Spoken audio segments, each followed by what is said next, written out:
he asks, is this America? Or Officer Eugene Goodman, who after saving Senator Romney from walking, who is here with us today, thank you, Senator Romney, from walking directly into the mob, ran by himself to take on a group of rioters. And then Eugene Goodman diverted that mob away from the Senate chamber, allowing us to safely depart. Tragically, the attack on the Capitol also cost the lives of 3 brave officers, including Officer Brian Sicknick, who died from injuries sustained while engaging with protesters. 2 other officers died by suicide following the event of January 6th. D.C. Metropolitan Police Officer Jeffrey Smith and U.S. Capitol Police Officer Howard Lehmanngood. Officer Lehmanngood, or Howie to those who knew him, worked the Delaware Avenue door of the Russell Senate office building, someone who I've seen at that doorway and who always greeted me and everyone with a warm smile.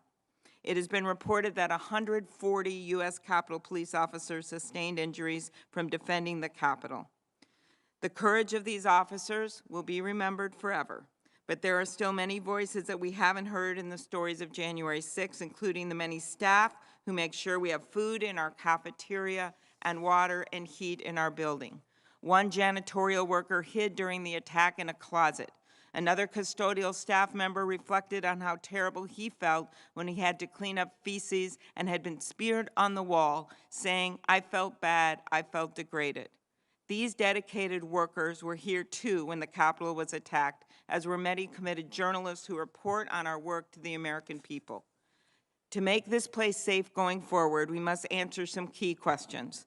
First and foremost on many of our minds is what took so long to deploy the National Guard that day, both because of decisions made in the Capitol complex, but also by others in the federal government. We must find out what was known about the potential for violence before the attack and how that intelligence was shared with law enforcement partners, including the officials responsible for protecting the Capitol. There are also important questions to be asked about how information concerning those threats was communicated to rank-and-file officers. And it's vital that we explore necessary reforms to the structure of the Capitol Police Board, which I know we will hear more about today. We owe it to the 140 Capitol Police officers injured and to all those at the Capitol who continue to suffer the repercussions. We owe it to the officer beaten by the violent rioters because he literally placed his body in the doorway to protect us. We owe it to the officers who lost their lives. We owe it to the American people to figure out how the United States Capitol, the preeminent symbol of democracy around the world, could be overtaken by an angry, violent mob. And we owe it to ourselves, colleagues, to believe enough in our democracy and in the U.S. Senate that despite our political differences, we will be constructive in this hearing today, not just here to make political hay, but be constructive today to figure out what went wrong and what changes we can make to ensure that the Capitol is safe for us and the public going forward. Chairman Peters, Ranking Member Blunt, Ranking Member Portman, and colleagues, for me, the bottom line is that we must get the answers, and those answers are what will give us the solutions. Thank you very much. Thank you, Madam Chair. It's been just over 6 weeks since our nation watched with horror as our Capitol building was breached by domestic terrorists who sought to use violence and intimidation to overturn the results of a free and fair election. This was a shocking assault on our democracy, and it marked one of our nation's darkest days. The United States has stood as a beacon for the world, showing how democracy can thrive. On January 6th, we saw just how fragile many of our most valued democratic principles, including the peaceful transfer of power, is. It's hard to express how deeply grateful we are for the actions our Capitol Police, our sergeants at arms, and other law enforcement agencies do to keep us safe every single day, and especially on that day. Too many of our officers were gravely injured or tragically killed as they bravely fought back the attackers. Chief Conte, we are also indebted to the D.C. Metropolitan Police Department for their valiant efforts to thwart the attack. DC police often provide support to help secure the Capitol, but the officers under your command did not hesitate to come to our aid. We are thankful for the heroic actions of so many who ensured this direct attack on our democracy failed. But there's no question that there were colossal breakdowns in the intelligence gathering and security preparations leading up to the events of January 6th, as well as during the coordination and response efforts once the attack got underway. Our goal today is to begin to understand where those breakdowns and failures occurred, and to determine if there are policy and structural changes Congress must make to prevent a future attack of this nature. In my role on the Homeland Security Committee, I've worked to draw attention to the rising threat of domestic terrorism, including the rise of insidious ideologies of white supremacy, anti-government militias, and now QAnon conspiracies. These ideologies are intertwined in numerous ways, and on January 6, we saw just how quickly they can shift from online communities to committing organized, violent attacks in the real world. But the warning signs were there. Just a few months earlier in my home state of Michigan, law enforcement successfully stopped a plot by anti-government militias to kidnap our state's governor. We've seen an increase in violent crimes over the last decade that are driven by hateful ideologies. And we saw the deadly and tragic consequences on January 6 when the domestic terrorist threat was not taken as seriously as it should have been. This is a systemic and leadership failure on the part of our security officials, from the FBI and Department of Homeland Security to the security leadership on the ground in Capitol, and it must be addressed. Domestic terrorism is not a new threat, but it is an urgent threat. It will require serious focus to ensure that we are doing everything we can to protect the safety and security of all Americans. And I'd like to take a moment to remind my colleagues that every senator here today took an oath to protect and defend the Constitution against all enemies, both foreign and domestic. As the committees charged with oversight, strengthening Homeland Security, and maintaining Capitol operations, we have a solemn duty to thoroughly examine the security breakdowns and make needed reforms. And I'm hopeful we'll be able to work together and carry out this responsibility in a serious and a nonpartisan way. And finally, while today's hearing is our first on January 6th attack, it will not be our last. We will continue to seek testimony and information from a range of agencies and officials who were involved in preparing for and responding to the events of the day for the U.S. Capitol and for the entire region. The attack on January 6th was an extraordinary event that requires exhaustive consideration. The American people deserve answers on why their Capitol was breached. And I look forward to having a productive discussion with our witnesses in order to provide the American people with those answers. Thank you, Madam Chair. Good. Senator Blunt. Thank you, Chairwoman Klobuchar. It's great to work with you and Chairman Peters and Senator Portman as we move forward on this hearing on what happened on January the 6th, and I think that'll obviously also require discussion of what happened in the days immediately leading up to January the 6th. This hearing, as Senator Peters and you have both said, really the beginning of a series of efforts that hopefully we can approach in a bipartisan way that looks for solutions and ensures that the deadly, outrageous, destructive attack that marks such a sad day in our history never happens again. Certainly the officers who defended the Capitol that day deserve to be recognized and praised for their valiant efforts and their willingness every day to stand ready to do what needs to be done to defend the Capitol and those who work there. I'm certainly grateful to them. I'm particularly grateful in this instance to the Metropolitan Police Department and their really admirable response to be here quickly, to be here with significant numbers of people in the very short term, and within an hour to have an incredible impact on what was going on here at the Capitol in a positive way. The failures of the day, unfortunately, were of the most serious kind.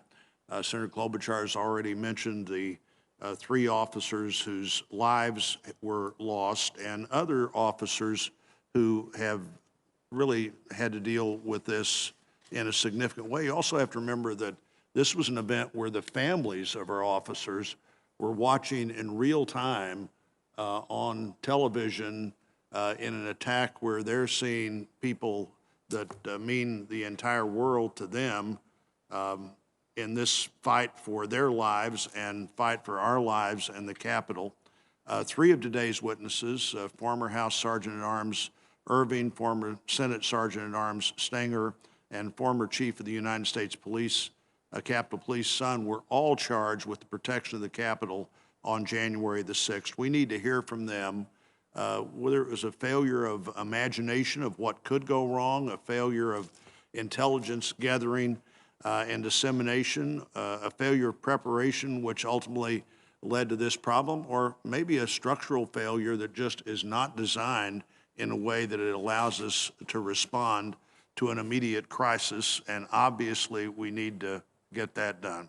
I want to hear from Chief Conte of the Metropolitan Police Department to learn about the department's role and frankly to learn how their decision-making process appeared to be so much quicker than the decision-making process we could go through here.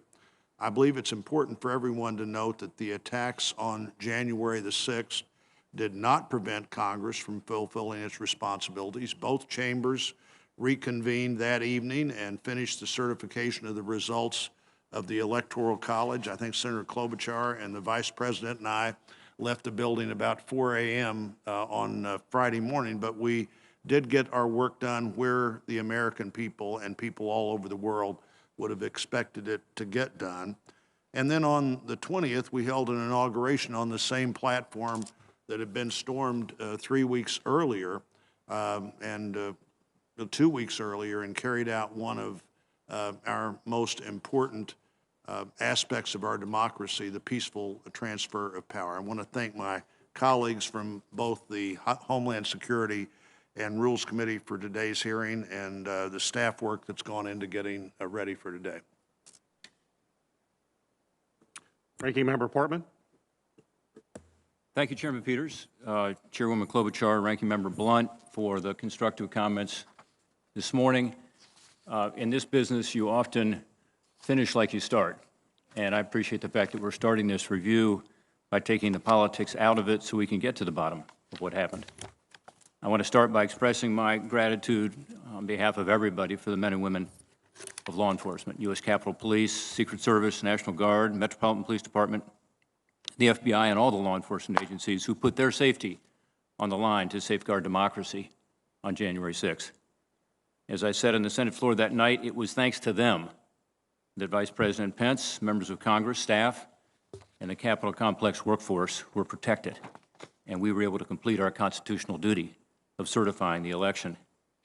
It was important, in my view, that we sent a clear message that night to our constituents and to the world that we would not be intimidated, that the mob would not rule here. But that message could not have been delivered without law enforcement securing us and our respective chambers. 7 individuals lost their lives as a result of the Capitol attack, including 2 Capitol Police officers and a D.C. Metropolitan Police Department officer. We will never forget the service and sacrifice of Officers Brian Sicknick, Jeffrey Smith, Howard Lehmanngood. I knew Officer Lehmanngood. I saw Howie most days at his post at the Russell office building. His colleagues will tell you no officer was more dedicated to the mission of the Capitol Hill Police Department, the mission and duty to serve and protect, and I'm proud to have called him a friend. We will never forget Officer Eugene Goodman and the hundreds of other officers who were heroes on the front lines that afternoon, that evening, many of whom sustained injuries. To honor that kind of sacrifice and avoid future attacks, we have got to take a really hard look at what happened on January 6th. The decision-making that led up to that day and the decision-making that allowed the Capitol to be breached and overrun. As the bipartisan media advisory announcing this joint hearing stated, the purpose today is to examine the security failures that led to a breach of the Capitol on January 6th, specifically the preparation and response efforts. There are key questions that have to be answered. First, some witnesses have suggested there is an intelligence failure. We need to know, was there credible intelligence about potential violence? When was it known, and who knew it? Second, our witnesses have differing accounts about requests for National Guard assistance. We need to know, did the U.S. Capitol Police request approval to seek National Guard assistance prior to January 6th? And if so, why was that request denied? We need to know, was the request for National Guard assistance on January 6th delayed? And why, if that is true? And we need to know why it took so long for the National Guard to arrive after their support was requested. Third, the Capitol was overtaken in a matter of hours. We need to know whether Capitol police officers were properly trained and equipped to respond to an attack on the Capitol. And if not, why not? And we need to know why the Capitol complex itself was so vulnerable and insecure that it could be so easily overrun. My hope is that today we get clear answers to these questions from our witnesses. We need to know what happened and how to ensure this never happens again. It's that simple. I'll be listening carefully, as I know my colleagues will, to the testimony of the witnesses before us. These events on January 6th showed that while our democracy is resilient, our democracy at times will be challenged. We've got to be up to that challenge. That certainly includes securing this Capitol, the citadel of democracy. That's something we can all agree on. Thank you, Mr. Chairman. Thank you, Senator Portman. Before I introduce the panel, it's important that we hear from someone. We all believed it was important that we hear from someone who was on the front lines that day. And I'd like to recognize Captain Carnicia Mendoza of the U.S. Capitol Police. Captain Mendoza has been a member of the Capitol Police for almost 19 years with 13 years of leadership experience. She currently serves as a field commander in the Special Operations Division, where her duties include acting as a field commander for significant security incidents. She has served in various divisions within the department, including the Command Center, House Division, and Senate Division.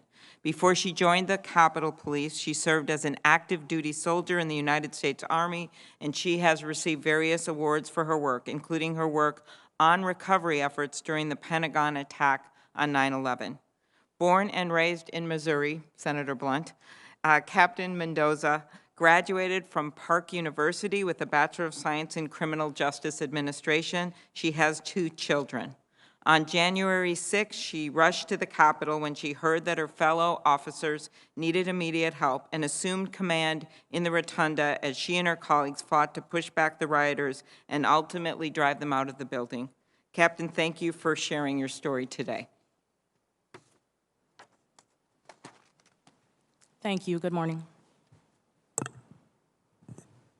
Thank you for the opportunity to speak before the committee today, and thank you all for your service to our country. My name is Captain Carnicia Mendoza, and I've served with the United States Capitol Police for 19 years. I take a lot of pride in my job. Prior to serving with the Capitol Police, I served as an active duty soldier with the United States Army. My last duty station was split between the Pentagon and the Washington Area Criminal Investigations Division. I've received various awards from the Army and the Capitol Police, to include an award for recovery efforts during the Pentagon attack. Unfortunately, I didn't save any lives, but there are certain lessons that always stuck with me after 9/11. One of those lessons is knowing the unthinkable is always possible, so be ready. So I always take my job very seriously, as 9/11 is always in the back of my mind. With the Capitol Police, I have served in various operational, administrative, and collateral assignments. I'm currently serving as a captain in the Special Operations Division, where I have various responsibilities to include serving as a field commander and a field force commander for the Civil Disturbance Unit. Throughout my career, I have responded to and managed various critical incidents and events, from congressional and member security-related issues to shootings and armed carjackings. I have served as a CDU field force commander for multiple events, including the November 14th Million MAGA March. In my career, I've been activated to work demonstrations with various controversial groups, and I've been called some of the worst names so many times that I'm pretty numb to it now. As an agency, we have trained for and handled numerous demonstrations. It's something we do on a regular basis, and it's something I've always felt we've excelled at. During the Million MAGA March, multiple white supremacist groups, to include the Proud Boys and others, converged on the Supreme Court along with countergroups. The Civil Disturbance Unit fought hard that day, physically breaking up fights and separating various groups. I literally woke up the next day unable to move due to the pain. On January 6th, we anticipated an event similar to the Million MAGA March that took place on November 14th, where we would likely face groups fighting among one another. Additional civil disturbance units were activated that day. I was working the evening shift and had planned to report in at 3 p.m. I was prepared to work a 16-hour shift and assume field force commanders should the event continue into the evening and overnight shifts. It was approximately 1:30 in the afternoon. I was home eating with my 10-year-old, spending time with him before what I knew would be a long day, when a fellow captain contacted me and told me things were bad and that I needed to respond in. I literally dropped everything to respond to work that day early. I arrived within 15 minutes and I contacted dispatch to ask her what active scenes we had. I was advised things were pretty bad. I asked where assistance was needed and was advised of 6 active scenes. There was an explosive device at the Democratic National Committee building, a second explosive device at the Republican National Committee building, and large hostile groups at different locations outside the Capitol building. I advised the dispatcher I would respond to the DNC since that building was closest to where I was at the time. En route, I heard officers at the Capitol building calling for immediate assistance, so I proceeded past the DNC to the Capitol. As I arrived to the east front plaza of the Capitol, I heard an officer yell there was a breach at the rotunda door, and I heard various officers calling for assistance at multiple locations throughout the building. Many of the doors to the building were not accessible due to the size of the crowd. I was able to enter a lower-level door with the assistance of a Capitol Division officer. Once inside the memorial door, I immediately noticed a large crowd of possibly 200 rioters yelling in front of me. Since I was alone, I turned to go back so I could enter another door, but within the few seconds it took me to walk back to the door I entered, there were already countless rioters outside the building banging on the door. I had no choice but to proceed through the violent crowd in the building. I made my way through the crowd by yelling and pushing people out of my way until I saw Capitol Police civil disturbance units in riot gear in the hallway. They were holding the hallway to keep rioters from penetrating deeper into the building. I immediately jumped in line with them to assist with holding the crowd of rioters. At some point, my right arm got wedged between rioters and the railing along the wall. A CDU sergeant pulled my right arm free, and had he not, I'm certain it would have been broken. Shortly after that, an officer was pushed and fell to the floor. I assisted the officer to a safer location and got back in line. At some point, the crowd breached the line officers worked so hard to maintain. Civil disturbance units began to redeploy to keep rioters from accessing other areas of the building. I proceeded to the rotunda where I noticed a heavy smoke-like residue and smelled what I believed to be military-grade CS gas, a familiar smell. It was mixed with fire extinguisher spray deployed by rioters. The rioters continued to deploy CS into the rotunda. Officers received a lot of gas exposure, which is worse inside the building than outside because there's nowhere for it to go. I received chemical burns to my face that still have not healed to this day. I witnessed officers being knocked to the ground and hit with various objects that were thrown by rioters. I was unable to determine exactly what those objects were. I immediately assumed command in the rotunda and called for additional assets. Officers began to push the crowd out the door. After a couple hours, officers cleared the rotunda, but had to physically hold the door closed because it had been broken by the rioters. Officers begged me for relief as they were unsure how long they could physically hold the door closed, with the crowd continually banging on the outside of the door, attempting to gain reentry. Eventually, officers were able to secure the door with furniture and other objects. I'm proud of the officers I worked with on January 6th. They fought extremely hard. I know some said the battle lasted 3 hours, but according to my Fitbit, I was in the exercise zone for 4 hours and 9 minutes, and many officers were in the fight even before I arrived. I'm extremely proud of the United States Capitol Police. I'm especially proud of the officers who are the backbone of this agency and carry out day-to-day operations. I know with teamwork we can move forward. The night of January 7th into the very early morning hours of my birthday, January 8th, I spent at the hospital comforting the family of our fallen officer and met with the medical examiner's office prior to working with fellow officers to facilitate a motorcade to transport Officer Sicknick from the hospital. Of the multitude of events I've worked in my nearly 19-year career in the department, this was by far the worst of the worst. We could have had 10 times the amount of people working with us, and I still believe the battle would have been just as devastating. As an American and as an Army veteran, it's sad to see us attacked by our fellow citizens. I'm sad to see the unnecessary loss of life. I'm sad to see the impact this has had on Capitol Police officers. And I'm sad to see the impact this has had on our agency and on our country. Although things are still raw and moving forward will be a difficult process, I look forward to moving forward together as an agency and as a country. In closing, I want to honor Chief Sund's leadership. I served under his command as a watch commander for 3 years and was able to personally see his hard work and dedication. He was fully dedicated to United States Capitol Police, and he cared about every employee on the department. I often hear employees on the department praise his leadership and his ability to inspire others. He's made a significant impact on our agency. Thank you, Chief. Thank you. Thank you very much, Captain Mendoza, for that beautiful statement and for your work on behalf of our country. I'm going to give you the bios on the other witnesses, and then Senator Peters will swear them in. Our first witness today is Robert J. Conte, Acting Chief of the Metropolitan Police Department of the District of Columbia. Acting Chief Conte was sworn in as Acting Chief of the MPD on January 2nd of this year. He first joined the department in 1989 as a cadet. After being sworn in, he became a patrol officer before being promoted to lieutenant and leading the force's intelligence branch.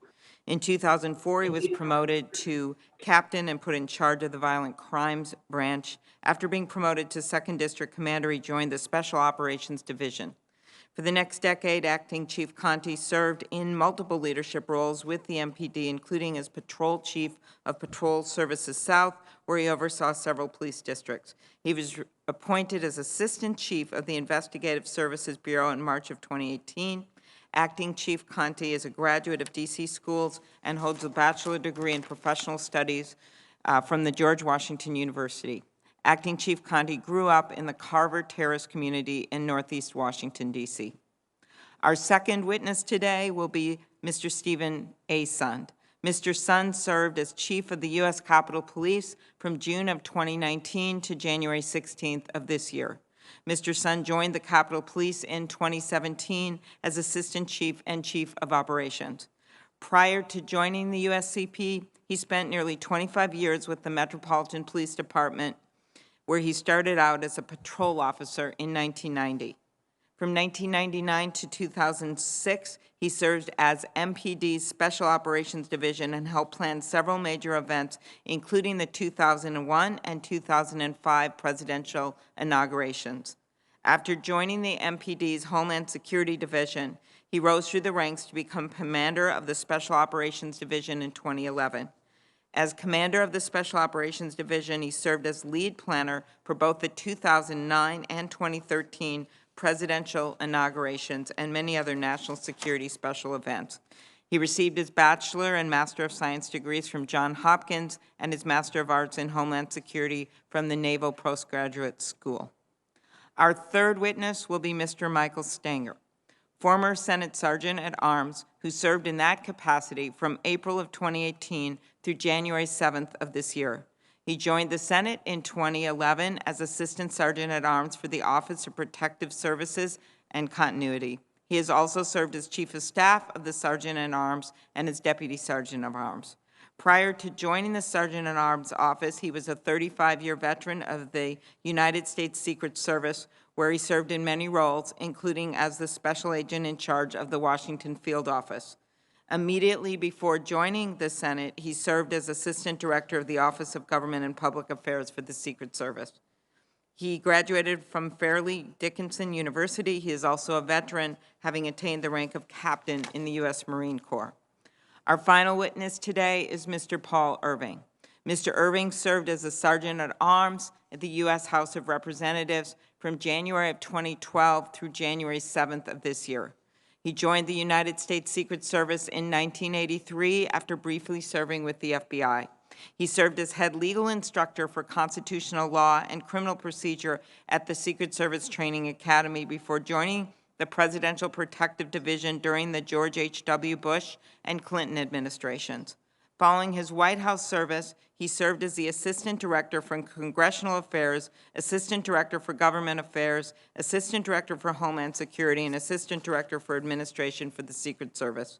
He retired from the Secret Service in 2008 as Assistant Director and worked as a private security consultant until his appointment as House Sergeant at Arms in 2012. He is a graduate of the American University and Whittier Law School. I want to thank our witnesses for appearing voluntarily today, and I look forward to your testimony. It is the practice of the Homeland Security and Governmental Affairs Committee to swear in witnesses. So if the witnesses would stand, including those joining us virtually, and raise your right hand. Do you swear that the testimony you will give before this committee shall be the truth, the whole truth, and nothing but the truth, so help you God? I do. Thank you. May all be seated.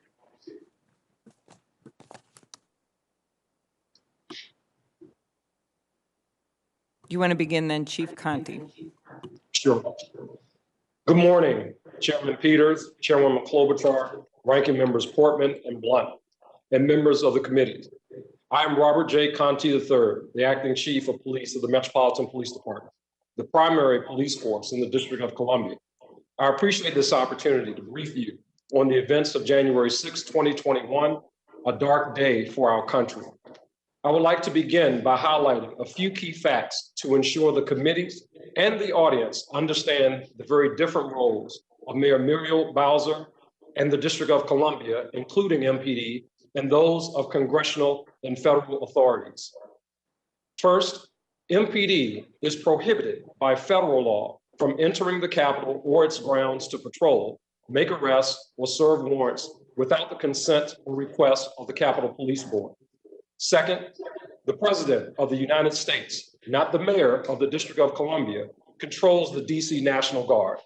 The scope of the request by the Mayor must be limited to supporting the district's local jurisdiction and authority, which excludes federal entities and property.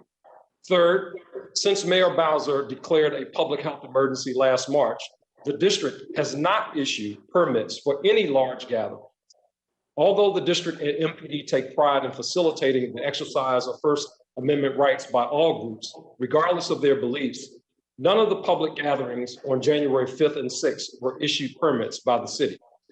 On the morning of January 6th, MPD was prepared to support our federal partners with a First Amendment assembly that was held primarily on federal land, while continuing to patrol and respond to calls for service throughout DC.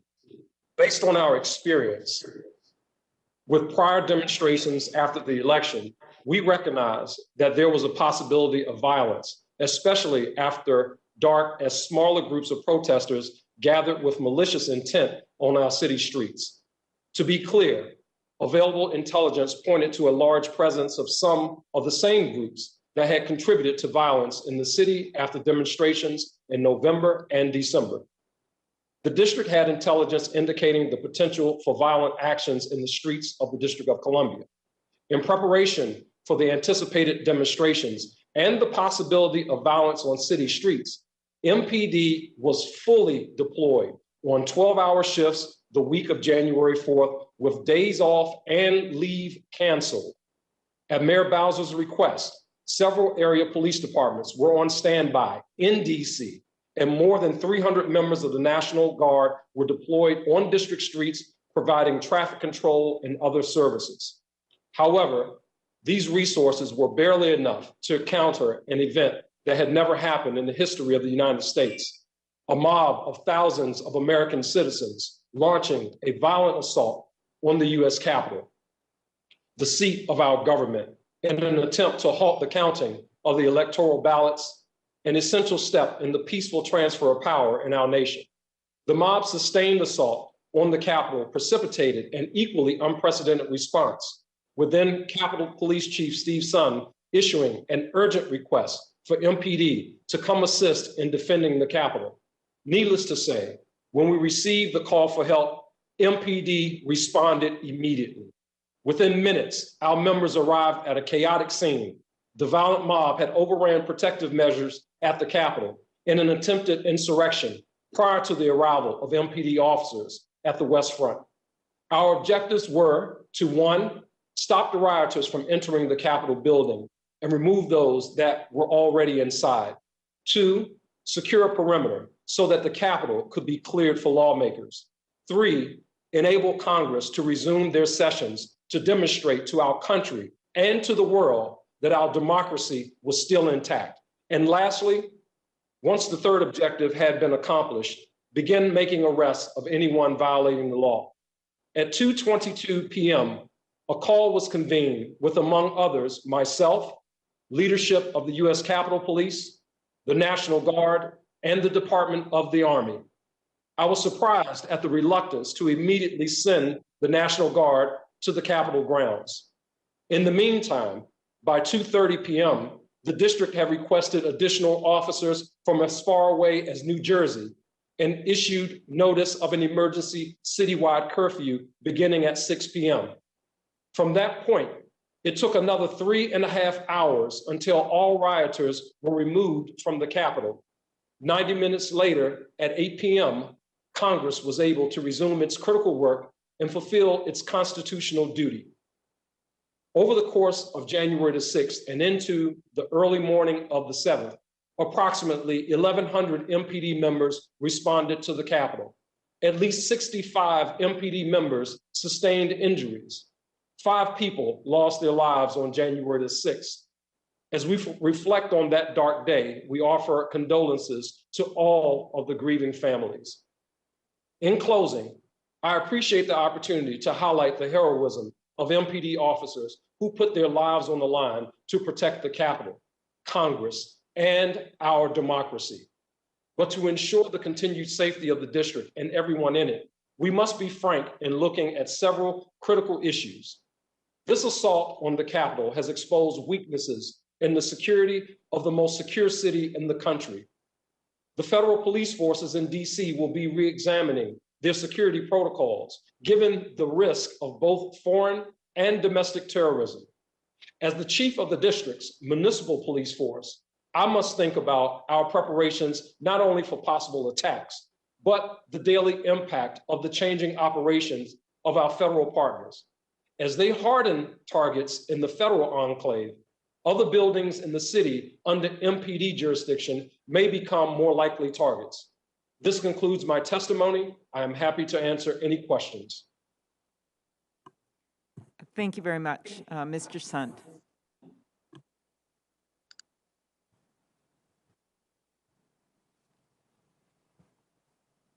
Good morning, Chairwoman Klobuchar, Ranking Member Blunt, Chairman Peters, and Ranking Member Portman. Thank you for allowing me the opportunity to testify before your 2 committees regarding the attack on the United States Capitol that occurred January 6th. I have been in policing for almost 30 years. The events I witnessed on January 6th was the worst attack on law enforcement and our democracy that I have seen in my entire career. I witnessed insurgents beating police officers with fists, pipes, sticks, bats, metal barricades, and flagpoles. These criminals came prepared for war. They came with their own radio system to coordinate the attack and climbing gear and other equipment to defeat the Capitol's security features. I am sickened by what I witnessed that day.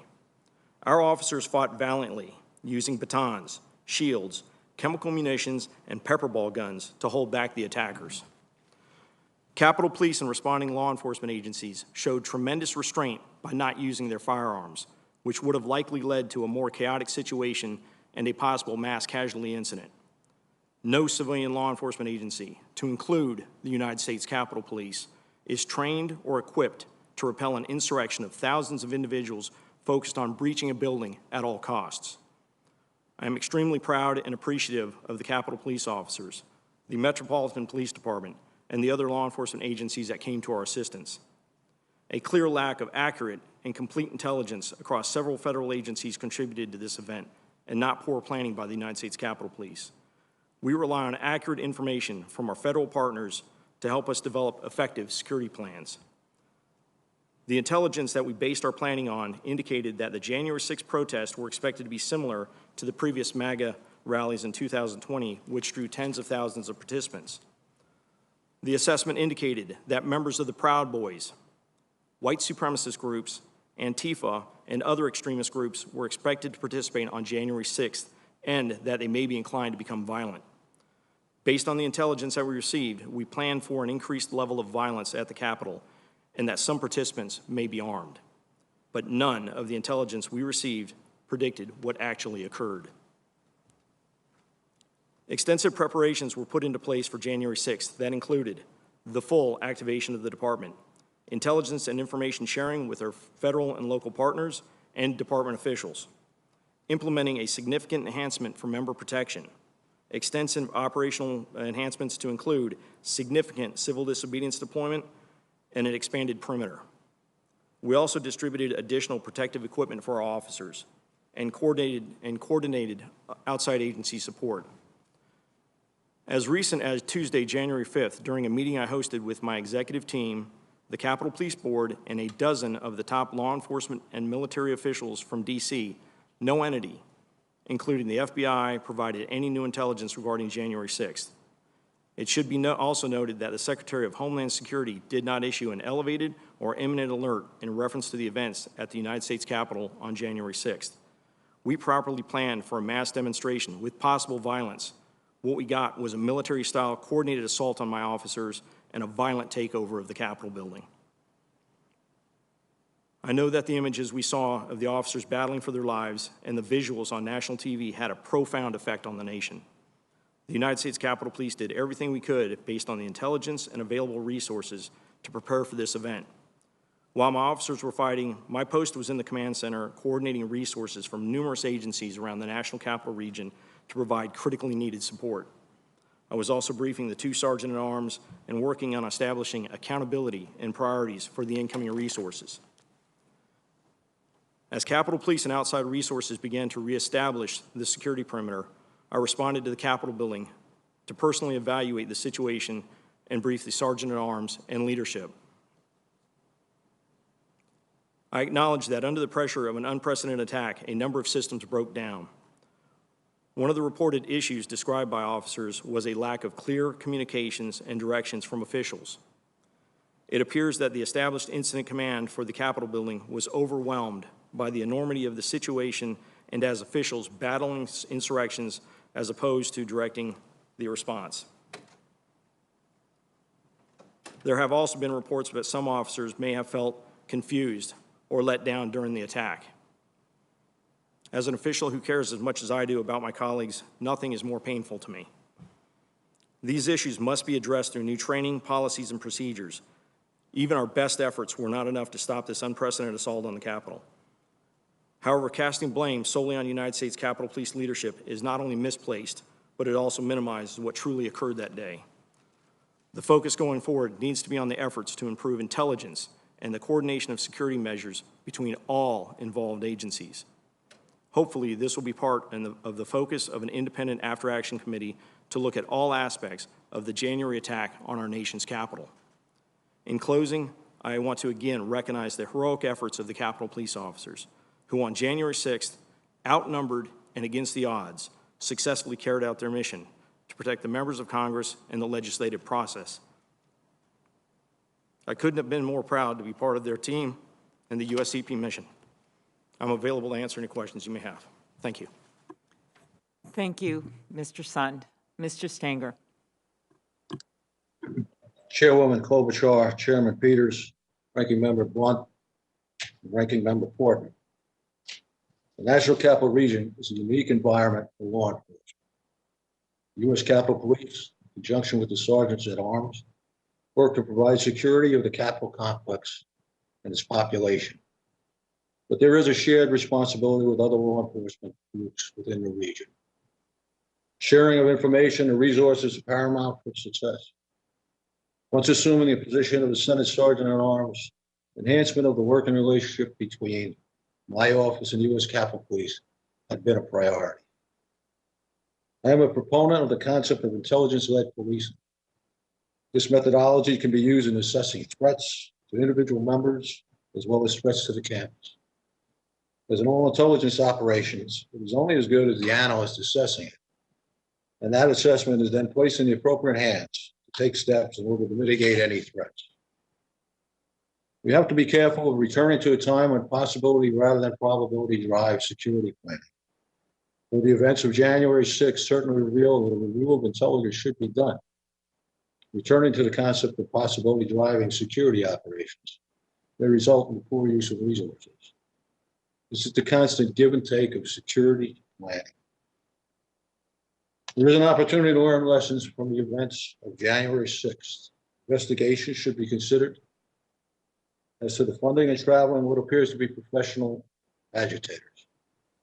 First Amendment rights should always be considered in conjunction with these investigations. Law enforcement coordination in the National Capital Region should be reviewed to determine what can be done in a more efficient and productive manner. Intelligence collection and dissemination, training, and concepts on the use of force must be consistent. This integration should be accomplished without regard to self-interest and cost. In conclusion, whenever you prepare for a major event, just always consider the possibility of some level of civil disobedience at these demonstrations and plan accordingly. Events of January 6th went beyond disobedience. This was a violent, coordinated attack where the loss of life could have been much worse. This concludes my prepared remarks. Thank you, Mr. Stenger. Mr. Irving. Chairman Peters, Chairwoman Klobuchar, Ranking Member Portman, Ranking Member Blunt, and distinguished members of the committees. Thank you for the opportunity to appear before you today. There's been a lot of press reporting about me, not all of it accurate, and I appreciate the opportunity to address some of that today. My name is Paul Irving, and I served as the Sergeant at Arms for the House of Representatives for the past 9 years. Serving in that role was one of the great honors of my life, and I count it a privilege to have worked with speakers from both political parties, including Speaker Boehner, Speaker Ryan, and Speaker Pelosi. I'm a law enforcement officer by training. My professional career started more than 40 years ago as an intern at the Department of Justice, and then as a clerk at the FBI. I later became a special agent at the Secret Service, where I worked on 2 different presidential protection details and ultimately rose to the rank of assistant director. Like you, I am profoundly saddened by the events of January 6th. The entire world witnessed horrific acts of violence and destruction carried out by our very own citizens against the global symbol of democracy, our seat of government. I am particularly saddened by the loss of life, which included 3 officers. My heart goes out to all the families that lost a loved one. We began planning for the protests of January 6th in December 2020. The planning relied on what we understood to be credible intelligence provided by various state and federal agencies, including a special event assessment issued by the Capitol Police on January 3rd. The January 3rd assessment forecast that the protests were, quote, expected to be similar to the previous million MAGA March rallies that had taken place in November and December 2020. Every Capitol Police daily intelligence report between January 4 and January 6th, including on January 6th, forecast the chance of civil disobedience or arrest during the protests as remote to improbable. I relied on that intelligence when overseeing the security plan put forth by Chief Sun. The Chief's plan took on an all-hands-on-deck approach, whereby every available sworn Capitol Police employee with police powers was assigned to work on January 6th. That meant approximately 1,200 Capitol Police officers were on site, including civil disturbance units and other tactical teams. I also understood that 125 National Guard troops were on notice to be standing by for a quick response. The Metropolitan Police Department was also on 12-hour shifts with no officers on day off or leave, and they staged officers just north of the Capitol to provide immediate assistance if required. The plan was briefed to multiple law enforcement partners. Based on the intelligence, we all believed that the plan met the threat and that we were prepared. We now know that we had the wrong plan. As one of the senior security leaders responsible for the event, I am accountable for that. I accept that responsibility, and as you know, I have resigned my position. Much has been said about whether optics affected my judgment in a January 4 telephone call with Chief Sund and Senate Sergeant at Arms Stenger about a National Guard offer to incorporate 125 unarmed National Guard troops into the security plan. The Guard's purpose would have been to work traffic control near the Capitol. My use of the word optics has been mischaracterized in the media. Let me be clear. Optics, as portrayed in the media, played no role whatsoever in my decisions about security, and any suggestion to the contrary is false. Safety was always paramount when making security plans for January 6th. We did discuss whether the intelligence warranted having troops at the Capitol. That was the issue, and the collective judgment at that time was no. The intelligence did not warrant that. If the chief or any other security leader had expressed doubt about our readiness without the National Guard, I would not have hesitated to request them. Chief Sund, Senate Sergeant at Arms Stenger, and I were confident in the chief's plan, and I did whatever I could to ensure that Chief Sund had the support needed to prepare and execute that security plan. And on January 6th, when I was asked for authorization to request National Guard assistance, I approved it. There are important lessons to be learned from January 6th. I commend the committees for conducting this proactive review of the events leading up to and on January 6th. I want to help the staff and members make changes and improvements and to ensure the tragedies of January 6th never occur again. I look forward to answering your questions. Thank you very much. We'll now begin questioning. I want to start out just to clear up one thing by just asking all of our witnesses a yes/no question. Based on what we know now, including the recent Department of Justice indictment, do you agree that there is now clear evidence that supports the conclusion that the January 6th insurrection was planned and it was a coordinated attack on the U.S. Capitol? Just say, everyone agree? Yes. Okay. Would you agree that this attack involved white supremacists and extremist groups? Yes. Okay. Would you agree that this was a highly dangerous situation, which was horrific, but could have actually been worse without the courage of the officers that you commanded? Yes. Okay, Yes. thank you. Yes. Okay, so now let's look at what we knew leading up to it, or what you knew leading up to it, or what people that worked for you knew leading up to it. We knew leading up to it that on leading up to January 6th, that President Trump sent nationwide tweets telling people to come to Washington on January 6th and saying, "Be there, will be wild." And according to public reporting by the Washington Post, the FBI's Norfolk Field Office issued a threat report on January 5th that detailed specific calls for violence online in connection with January 6th, including that protesters, quote, "be ready to fight," end quote, and quote, "go there ready for war," end quote. I guess I'll start with you, Mr. Sund. When a critical intelligence report is received by the Capitol Police from an intelligence community source like the FBI, who usually would receive it? And I guess I'll start with, did you receive this report? Thank you very much for the question, ma'am. I actually, just in the last 24 hours, was informed by the department that they actually had received that report. It was received by what we call one of our sworn members that's assigned to the Joint Terrorism Task Force, which is a task force with the FBI. They received it the evening of the 5th, reviewed it, and then forwarded it over to an official at the Intelligence Division over at U.S. Capitol Police Headquarters. And so you hadn't seen it yourself? No, ma'am. It did not go any further than that. Okay. And then was it sent to the House and Senate Sergeant at Arms? I don't believe it went any farther than from the over to the sergeant at the Intelligence Division. Okay, and Mr. Irving, Mr. Stenger, did you get that report? Beforehand, Mr. Stenger, did you get the report? No. Okay, Mr. Irving. I did not. Okay. Okay, so I think that may have contributed part to the lack of information, but I'll leave that for the future. Now let's go back to another report. I know on January 3rd, Mr. Sun, you said in your written testimony that the Capitol Police published intelligence assessments of the event, including one on January 3rd. Do you mostly rely on your federal partners like the FBI to gather and analyze intelligence on potential threats to the Capitol and members of Congress? Yes, I think what's important to realize as a law enforcement agency, we're a consumer of intelligence and information that's provided by the intelligence community. The intelligence community is 18 federal agencies that collect information, do the analyzing of the raw data, raw intelligence, and then provide it to us. So we're reliant on that information to be complete and accurate.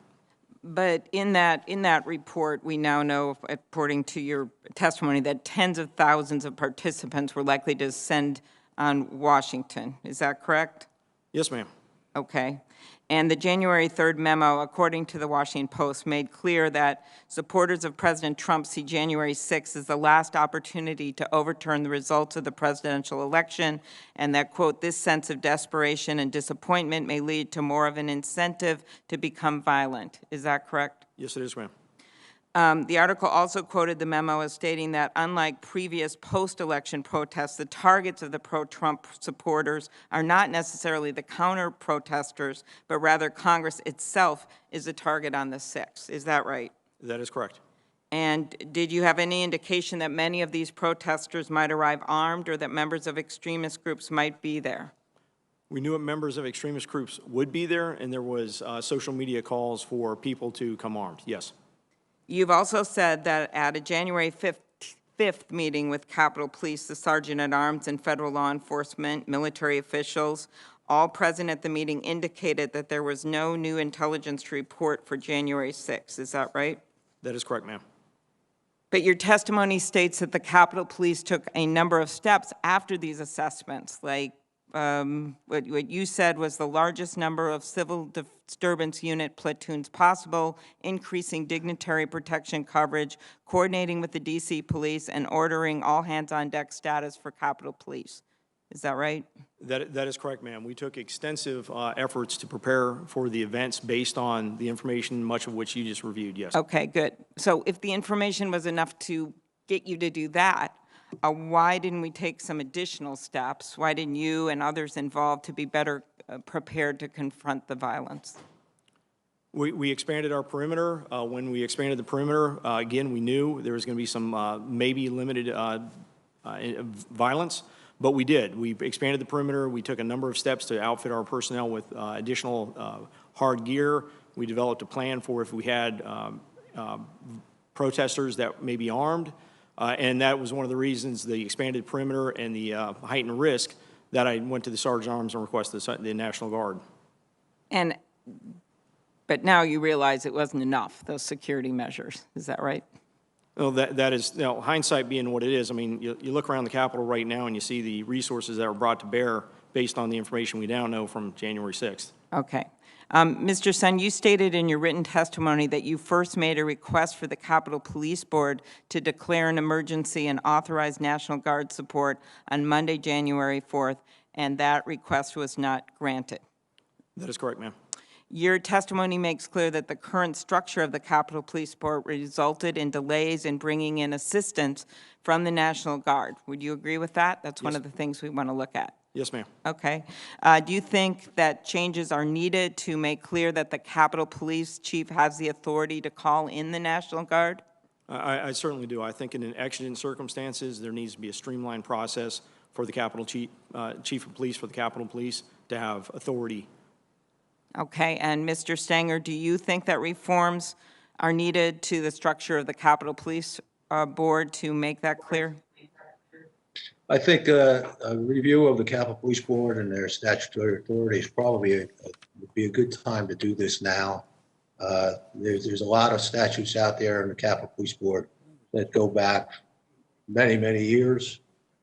Things have changed, and it's probably to make the board a little bit more nimble. It's probably not a bad time and an idea to take a look at what's there. It's probably an understatement with what happened, but thank you. Mr. Irving, your views? I would certainly agree with both Chief Sund and Michael Stenger. I think a review would certainly be warranted at this time of the Capitol Police Board. Mr. Sund, your written testimony states that you had no authority to request the assistance of the National Guard without an emergency declaration of the Capitol Police Board. Okay. On what rule, regulation, or authority did you base that view? I'd have to go back and look at the specific rule, but it's a standing rule that we have. I cannot request the National Guard without a declaration of emergency from the Capitol Police Board. It's kind of interesting because it's very similar to the fact, I can't even give my men and women cold water on an excessively hot day without a declaration of emergency. It's just a process that's in place. And to be clear, apart from the Capitol Police Board, you also face delays in getting authorization to bring in the National Guard from the Department of Defense. Is that correct? We'll be hearing from them next week. Yes, ma'am, that is correct. Would you agree that there were serious issues at the Pentagon that contributed to the fact that Guard troops did not arrive at the Capitol until about 5:40 that day after most of the violence had subsided? I don't know what issues there were at the Pentagon, but I was certainly surprised at the delays I was hearing and I was seeing. Okay, very good. And my last question, just as of all of you, in addition to the reforms of the police board, which are very clear need to be made, any other suggestions that wouldn't involve classified information you have for us, Mr. Sund? As reference to some of the recommendations, I would look at, again, one of the big things that I think was a contributing factor to this was intelligence. I think as you meet with the intelligence community and law enforcement in the intelligence community, we have a very good relationship. I think the aperture just needs to be opened up a little bit farther. Like Chief Conte had mentioned, January 6th was a new day. It was a change of what threat we face, and I think getting them to open the aperture and looking a little bit harder. And I think internally, looking at some of our policies, procedures, our processes for how we handle special events, how we handle incident command, was stuff we can do. And then looking at physical security of the building and the grounds, I think is going to be critical. I know a lot of people have talked about, the fencing, the open environment. I understand, and I know that goes way back, and members of Congress like the open environment. I think there are ways to develop a more secure campus while keeping an open environment, but I'll leave that for more classified or restricted hearings. Okay, thank you. Anything you would add in addition, just any other thing you'd add in addition to what the former police chief laid out here, Mr. Stenger? I would be very supportive of those areas that the chief mentioned. I think he's right on the money there. I think there's maybe another area of use of force that probably needs to be coordinated better in the region here. But certainly intelligence needs to be taken a look at as to how it works. We have a lot of people that we've ramped up since 9/11. And I think maybe it's time to take a look at how efficient it is on the gathering of intelligence and the collection of intelligence. Okay, thank you. I'm going to allow my colleagues to ask that same question of you, Mr. Irving, and you, Chief Conte, because I've gone over my time. Thank you. Thank you, Madam Chair. Mr. Sund, you've made or brought up the issue of intelligence throughout your testimony and the gaps that were there and how we need to strengthen the intelligence. But I was struck by the fact that you said the FBI report, and my understanding is that report had some fairly specific information that was troubling. That you said that report did get sent to the Capitol Police, that it went to the folks in the Intelligence Department, but then you were not aware of it, which raises a really big question. It's something coming in like that right before an event that I think is significant. It does not get to operational commanders who are there to deal with it. How can that happen? How can you not get that vital intelligence on the eve of what's going to be in a major event? Thank you, sir. I know that's something that's going to be looked at. I think that information would have been helpful to be aware of. Again, looking at the information for the first time yesterday, it is strictly raw data. It's raw intelligence information that has come in, seen on a social media post. Lots of people postings on social media that need to be, corroborated and confirmed. So it's coming in as raw data. So please keep that in mind. But I agree. That's something we need to look at. What's the process and how do we streamline that information getting to where it needs to go? Well, I understand it's raw data, but it's the eve of the event. You're not going to have time to do the kind of analysis that you would normally like to do. That is information that has to get to you. So that's clearly a major problem. And my question is also related to the report that was put out by Capitol Police, by your intelligence folks on January 3rd.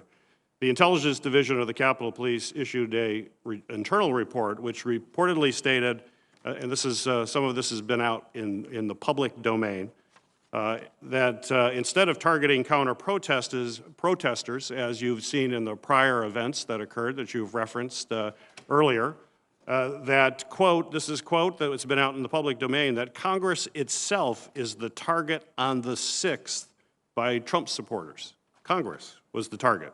The report also mentioned that members of the Proud Boys, white supremacist groups, other extremist groups would be in attendance and, quote, again out in public sources, may be inclined to become violent. So you have your own report. Did you see that report that was put out on the 3rd? Yes, I did. So how is not that a warning of some extraordinary measures? Now, I understand you increased and you had folks there and you increased your presence. But how is that not a real big warning flag? And if it was, what exactly did you do when you read that report? So that was one of the reports that contributed to the fact that we expanded our perimeter. I reached out, looking at it, I'd reach out to the Metropolitan Police Department, just knowing, even before that report, knowing, what that extremists were likely to be there. In the previous reports for it, that has been called for on social media for people to be armed. In talking with our partners over at the Metropolitan Police Department, I reached out to say, hey, you're going to be able to provide us some support, and we coordinated that additional support the morning of the 6th. So yeah, we did take all that in consideration as we developed the extensive security plans for this event. So you changed plans on January 3rd after getting that report? We adjust our perimeter. We did a number of things. We actually were adjusting our perimeter probably a little bit before that as well. So that was happening before. So we're going to want to know more specifically when you get that. And then, of course, I think we're going to see you got additional information from the FBI, for example, but that did not get to you. So right. I understand that. Yeah. The other thing that I think is important for us to understand, and I've heard all of you mention this in your testimony, that this was not just it was actually in response to Chairwoman Klobuchar's question. It is not just a random violent attack. It was actually coordinated that you saw. And I believe in your testimony as well. I'm going to ask other witnesses to respond to this too, because all of you mentioned that. How do you define coordinated? What did we actually see from these folks that leads you to believe that it was coordinated? And I think in your testimony now you just mentioned military-style coordination. So that would mean command and control. It would mean understanding the layout of the Capitol. It may mean knowing the internal operations of defense perimeters, of folks that are engaged. Talk to me. What did you see that leads you to believe that this was a coordinated attack? And I would like our other witnesses to engage in that as well. Yeah, I'm able to provide you a quick overview of why I think it was a coordinated attack. One, these people came specifically with equipment. You're bringing climbing gear to a demonstration. You're bringing explosives. You're bringing chemical spray, such as what Captain Mendoza had talked about. You're coming prepared. The fact that the group that attacked our West Front, approximately 20 minutes before the event over at the Ellipse ended, which means they were planning on our agency not being at what they call full strength, watching the other event saying, hey, that event's ending, okay, everybody get on post, they're going to be marching our way, knowing that we may not be at full strength at that time. And then also the fact that we were dealing with 2 pipe bombs that were specifically, set right off the edge of our perimeter to, what I suspect, draw resources away. I think there was a significant coordination with this attack. Anyone else? Chief Conte, I think you also believed it was a coordinated attack? Oh, absolutely. My view is from the day of the incident. I think there were hand signals that were being used by several of the insurrectionists. There was radio communication by several individuals that were involved. The coordinated use of chemical munitions to include bear spray by several people that were out there. I certainly believe it was coordinated. To Chief Sun's point regarding the placement of the pipe bombs in the areas, their discovery prior to this event, all of those things, and plus adding to that what we know in hindsight now as a result of the ongoing investigation that's being handled by the FBI, as they continue to scrub social media, I think we're learning more and more and more that this was clearly a coordinated effort. Real quick, Mr. Irving, and then I'll ask another question real quick, Mr. Irving. Based on the information provided by Chief Conte and Chief Sund, I would agree the evidence would indicate a coordinated attack. So we're looking at folks that were coming out in intelligence reports that groups like the Oath Keepers, Proud Boys, others that were engaged, these violent extremist groups, which we clearly need to collect more intelligence on. It'll be the subject of another hearing that we will do regarding this. But if you look at what the DOJ is now prosecuting, 200 federal cases. The FBI has linked at least 40 to extremist groups, 59 to other defendants that have connections on social media to violent or extremist rhetoric, conspiracy theories. This is clearly an area that we've got to focus on as to why did we not have more information about these groups that were coming here planning, and usually you leave a trail when you're planning, either that or you're real sophisticated using encrypted devices and other things, but those are things that we're going to have to be looking at. Clearly, the National Guard presence was critical. I know you're going to get a lot of questions related to that, but Chief Conte, in my remaining time, just a question. Yeah, and you mentioned this in your testimony, but in an earlier statement, Chief, you stated that you were stunned by quote, the tepid response of the Army officials in response to Chief Sund's request for assistance while the violent siege was escalating. Clearly, here we got a coordinated attack. All of you saw this immediately the way they were doing. I can imagine the conversations with the National Guard. And Chief, you were stunned by the tepid response. Could you clarify that and tell us exactly how those conversations went? Yeah, so just sometime after 2:00 p.m., I had left the west front of the Capitol after initially being at the scene, assessing what was going on, looking at just how violent, looking at the violent actions that were taking place.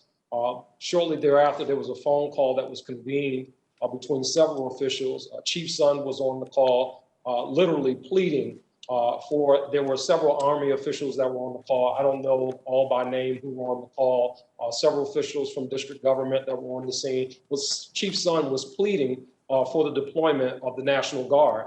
And in response to that, there was not an immediate yes. The National Guard is responding. Yes, the National Guard is on the way. Yes, the National Guard are being restaged from traffic posts to respond. The response was more asking about the plan, what was the plan for the National Guard? The response was more focused on, in addition to the plan, the optics, how this looks with boots on the ground on the Capitol. And in my response to that was simply, I was just stunned that, I have officers that were out there literally fighting for their lives. And, we're kind of going through, what seemed like an exercise to really check the boxes. And there was not an immediate response. When I asked specifically, Chief Sund, was he requesting the National Guard, and was that request being denied? The response was no. We're not.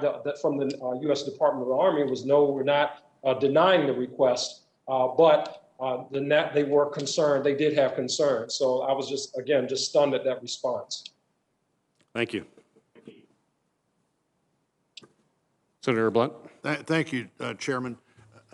Chief Sund, if I have your testimony correct this morning, I think what I'm hearing you say is based on the intelligence you saw on January the 3rd, after that on January the 4th, you decided this was going to be a different kind of protest than you'd seen in November and December, and that's when you asked for an expanded perimeter and National Guard assistance. Is that correct? So the information we received, yes, it was very similar to the previous assessments. It was just a little bit more detailed. We had been analyzing kind of how we responded to the previous MAGA marches and decided to expand the perimeter. Really, when you expand a perimeter as large as we expanded it, it creates a large area you have to defend. And that was the primary reason, knowing that these protesters were coming here. We were the focus of the protest and the expanded perimeter, and we knew this was going to be a long day. So did you know from the time you expanded the perimeter that you were going to have more help on all likelihood to defend that perimeter than your force would be able to provide? We knew the additional support would be, we could utilize the additional support, yes. So why did you believe that you needed the approval of Mr. Irving and Mr. Stenger to request assistance to the National Guard? That's always been the case. We only requested the National Guard for very specific events, usually the inauguration, and that requires a declaration of emergency from the Capitol Police Board to utilize those resources. Do you know if there's a statutory requirement for that? I could look into that and get that to you as a follow-up if you'd like. I don't know that there is, but I do know that if you get the approval to expand the perimeter and you don't have the assistance to do that, that's obviously a problem. Why didn't you contact the third member of the police board, the architect of the Capitol, Mr. Blanton? Thank you for that question, sir. My conduit to the Capitol Police Board was usually through the House and Senate Sergeant Arms. They were the ones usually having the communications with the department, especially law enforcement related issues. They're both law enforcement, and also the fact that Mr. Stenger at the time is the Capitol Police Board chairperson. But usually outside the monthly Capitol Police Board meeting that we'd have, unless it was a issue specific to the architect regarding building structure, something like that, my conduit was regularly the House and Senate Sergeant Arms. Why do you think the architect of the Capitol's on the police board? As one of the voting members and providing oversight. But apparently not enough oversight that you thought you needed to involve him in the conversation. Like I said, my usual conduit was going through the House and Senate Sergeant Arms. That's already 2 people I got to go to. Going to 3. In the future, I guess if that's something that's going to be, that we'll implement, then I will implement it. But I was just following my usual course of action. So, Mr. Irving and Mr. Stenger both, let's start with Mr. Irving. Why was the request for National Guard assistance not approved at the same time you approved the expansion of the perimeter? Mr. Irving? I think you're muted, Mr. Irving. Now you're definitely muted. Okay, now you should be fine. Go ahead. Am I okay now? You're okay Yes. now. Thank you. I apologize for that. Senator, I did not take the call from Chief Sund on the 4th as a request. Chief Sund called me to tell me that he had received an offer from the National Guard to provide us 125 unarmed troops to work traffic control in the perimeter of the Capitol. Shortly after that discussion, I said, let's include Sergeant at Arms Stenger as chair of the board and another senior official with quite a bit of experience. The 3 of us talked it through. And during that call, the #1 question on the table was, did the intelligence support it? Did the intelligence support that additional offer for those 125 troops? Did you discuss this with anybody except Sergeant Arms Stenger and Chief Sund? No, it was just this one phone call. And during that call, we all agreed that the intelligence did not support the troops and collectively decided to let it go. Michael Stenger then said, how about we put them on standby just in case, and that's what we ended up doing. But from what I remember, everyone was very satisfied that we had a robust plan, security plan, that was consistent with the intelligence that we had at the time. Mr. Stenger, why did you think that the troops were on standby? They must have been standing way away from where we needed them if it took hours to get them here. What did that mean, they were going to be on standby? what I did when I spoke to the chief, when the chief brought up to me this attempt to get the National Guard, and it apparently wasn't going forward, I suggested to him that he reach out. He knew the National Guard commander from his previous work in the Metropolitan Police Department. And I suggested that he reach out to the National Guard commander for a couple of reasons. One of them was I had either read in the paper or heard on the news that the National Guard in D.C. was rather reticent to engage with demonstrations at this time because of the issues that had arisen during the White House demonstrations of a month ago, and that we need to make sure that the National Guard was engaged in this and that they would be willing to. But do you think you did make sure that they were engaged and would be willing? I'm going to have to go to one more question here. Did you think they were engaged and would be willing if called on? Yeah, that's what I think, what I asked the chief to determine from the general. All right, Mr. Irving, you said in your testimony that when asked for National Guard assistance, you approved it. Mr. Sun stated that he asked for the National Guard assistance at 1:09, and you approved, it was approved at 2:10. Why would it take an hour to approve National Guard assistance on your part in that moment of crisis? Mr. Irving. Senator, from my recollection, I did not receive a request for approval for National Guard until shortly after 2 p.m. when I was in Michael Stenger's All right, office. let me get that straightened out. Mr. Sun, do you know when you asked for National Guard assistance? Was it 1:09 or was it 2 p.m.? It was 109, sir. 1:09, and who did you ask for assistance at 1:09? It was from Mr. Irving. I believe he was in the company of Mr. Stenger at the time as well. And Mr. Irving, why would you not remember that? Senator, I have no recollection of a conversation with Chief Sund.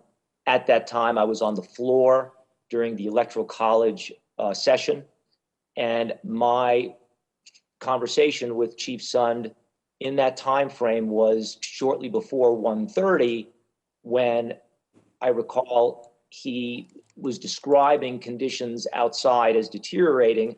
He may in fact be submitting a request, and I carried that forward. And that was as much as I can tell you. I have no phone record of a call from Chief Sund. Did you discuss that request at 1:09 or whenever you got it with anybody else, or did you and Mr. Stenger make that decision then? No, I did not get a request at 1:09 that I can remember. The first conversation I had with Chief Sund in that time frame was at 1:28, 1:30, and in that conversation he indicated that conditions were deteriorating. He might be looking for National Guard approval and approval of our mutual aid agreements with local law enforcement, and I went to Mike Stenger's office awaiting an update. Well, this is a time, Mr. Irving, I'm sure my colleagues will want to follow up on this because I'm out of time, but this is a time when the difference in 1:30 and 2:10 or 1:09 and 2:10 makes a big difference. One of the things I'm wondering, and we don't have time for you to answer this, but I'm going to tell you what I'm thinking here, is in a moment like this, if your focus is chiefly on the safety of House members, and I would certainly understand that, and Mr. Stenger's is chiefly on the safety of Senate members, maybe that's a problem here where the board really can't function as a board because you have such diverse areas of immediate responsibility. But whatever happened here doesn't seem to me to be in agreement with the various timeframes, and I'm out of time, Mr. Chairman. Thank you, Senator Blunt. And I wanted, Senator Peters and I are going to trade off chairing here with the votes, and we have a set order that all the senator's staff have based on a melded set of rules between the two committees. And I'd like to submit for the record a written statement from the United States Capitol Police Labor Committee dated February 23rd, 2021. Thank you. Senator Portman. Without objection, Ranking Member Portman. Thank you, Mr. Chairman. First of all, with regard to the conversation we just had on the discrepancies with regard to National Guard assistance, I would request that both Chief Sund, you and Mr. Irving provide us with those phone records. I know there's been some interviews that have been conducted, but I'm not sure we have the phone records, and that would clear up some of the confusion. I want to shift gears a little bit and talk about preparedness. Chief Sund, in your testimony, you talked about the need for better intelligence and better coordination. That was your conclusion. And I think that's true, and certainly everything we have learned indicates that was part of the problem. But what about preparedness? We've received information that prior to January 6th, Capitol police officers were not trained on how to respond to an infiltration of the Capitol building. Is that correct, Mr. Sund? When you talk about infiltration, you talk about a large insurrection like we saw on the January 6th? No. And why not? Why wouldn't we be prepared for an infiltration of the Capitol? Given the risk that's out there, I would say to Mr. Irving and Mr. Stenger, both of you have had distinguished careers with the Secret Service, I would ask you all to just give me a quick yes or no answer. Does the Secret Service have training regarding infiltration as an example of the White House? Yes or no? Mr. Stenger? Mr. Irving? Senator? I'll take that as a yes. If it's a Yes. no, okay. Mr. Stenger, are you a yes also? Yes. Okay. Well, it seems obvious that you would have training on responding to an infiltration. So I think if nothing else comes out of this process, we've got to figure out how to deal with, again, the real danger that is out there, and it seems to me the intelligence reports, but also just the previous demonstrations would indicate a need for that kind of training. Let me ask you about something else, if I could, Mr. Sund, and that has to do with the U.S. Capitol police officers that I saw on video and the world saw fighting against this attack in street uniforms or soft uniforms. Many of them did not have riot gear. I'm told, by contrast, D.C. Metropolitan Police Department provides all of its officers with such gear, including helmets, shields, gloves, gas masks. Having seen those incredibly disturbing videos and photographs of your brave officers attempting to hold the line to defend the Capitol without that kind of riot gear, are all Capitol police officers outfitted with riot gear? No, they are not, sir. They're not. And why are they not? So if you look at the way we outfit our officers, and it'll probably be very similar to, I think you'll find even with Metropolitan, I've been with Metropolitan for a number of years, they'll have a certain number of officers, CDU platoons as they call. It's not the entire force that's outfitted to the level 1 CDU with the big protective gear, the helmets, things like that. So we outfit a number of we have 7 CDU platoons that we can activate. 4 of those platoons, it's 40 people in a platoon, are activated to what we call the level 1, the full CDU gear and equipment. It requires extensive costs, extensive training to keep and maintain that level. For us, a number of our officers are posted in interior posts, screening posts, things like that, where that gear wouldn't do them any wouldn't provide them any support. So we have determined up till January 6th that number of CDU platoons had sufficed for all the demonstrations that we had been dealing with on Capitol grounds. Mr. Sund, I would just say, obviously those officers who you say had interior posts needed it that day. So it's not accurate to say that they didn't need it. But I know that you activated 7 of these civil disturbance unit platoons, and that only 4 of them had riot gear. I don't know why you would have a civil disturbance unit platoon that didn't have riot gear, but you've just testified that that's true, that only 4 of them had it. Is that correct? That is correct. And just one additional point, since I've been chief, I've actually pushed for every member in the department to have riot helmets. I had ordered those back in September. We had been looking at delays because of COVID from the manufacturer getting them delivered, and they actually just started being delivered January 4th and distributed to our officers just days before this. with limited numbers being given to the officers prior to this event. Yeah, too late for many of those officers. Chief Conte, the comment was made that Metropolitan Police does not all have RAD gear. Is that true? I thought that the Metropolitan Police Department officers did have access to RAD gear. Could you comment on that? Yeah, so we have 7 platoons that have the hardened gear, but all of our officers have ballistic helmets. All of our officers have batons. All of our officers are deployed with gloves as well, and gas masks. So our entire department are deployed with that level. But when you're talking about the harden all of the other extras, we have 7 platoons that have the additional. That's a different layer of protection. But every officer has a helmet. Every officer has the protective gloves. Every officer has the baton. Is that correct? And gas masks. That is correct. And gas masks. Yeah. It appeared to the Metropolitan Police Department, I'm told, that the Capitol Hill police officers did not have the training in civil disturbance tactics that they had. That's what I was told by some of the interviews that we've had. Chief Conte, is that correct? Yes, I've heard the same thing with respect to the training of the U.S. Capitol Police officers. Are all of your Metropolitan Police officers trained in civil disturbance tactics? We have platoons that are trained for every for every patrol district and special operations division. Some officers do not have the civil disturbance training. Those officers generally they work traffic duties or they work assignments back in patrol. Chief Sund, If I could add, they get it coming up. If I could add to one other thing, all of our officers who leave the training academy, they get the basic civil disturbance unit training. So all of our officers do get the basic training, but we might have some members, for example, who've been on for 30 years and they haven't been CDU trained and they may work, back at a patrol district, but all of our members coming out the academy, they receive the civil disturbance unit training. Mr. Sund, is that true with Capitol Hill police officers also? Are they all trained in civil disturbance tactics as they go through their training? That was a process being implemented. I could check and let you know if that's been fully implemented for new recruits coming out of the academy. That was one of the initiatives I was working on.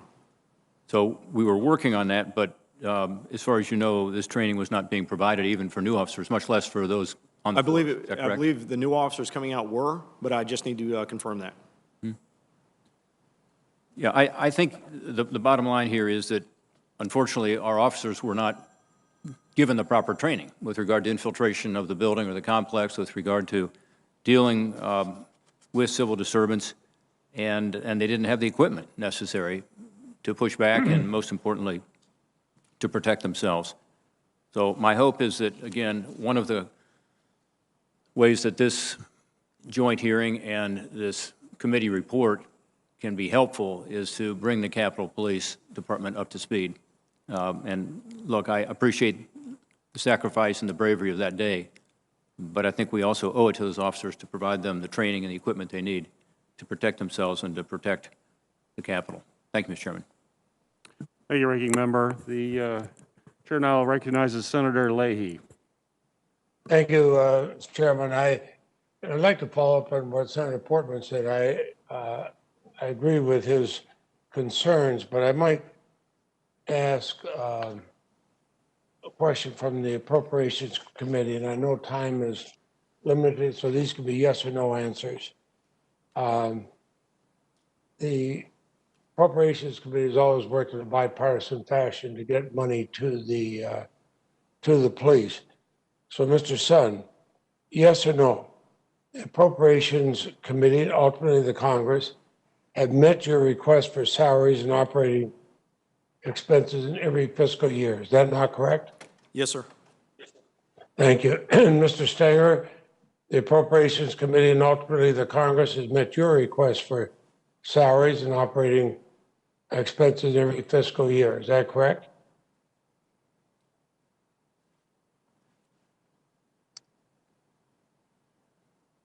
I don't hear an answer. So I ask Mr. Irving.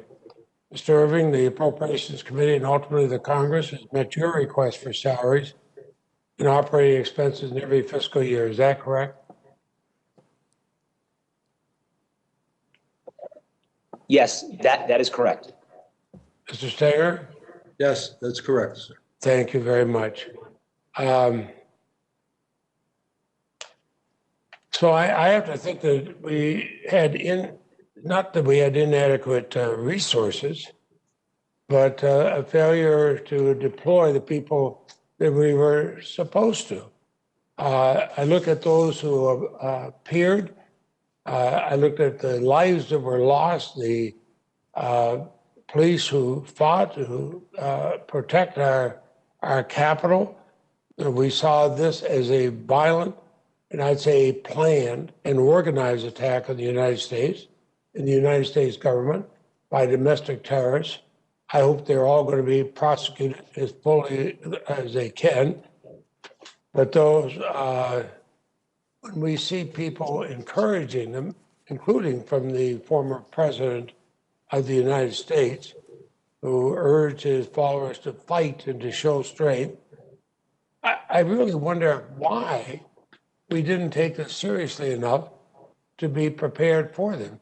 The hours it took to bring in the National Guard and everything else.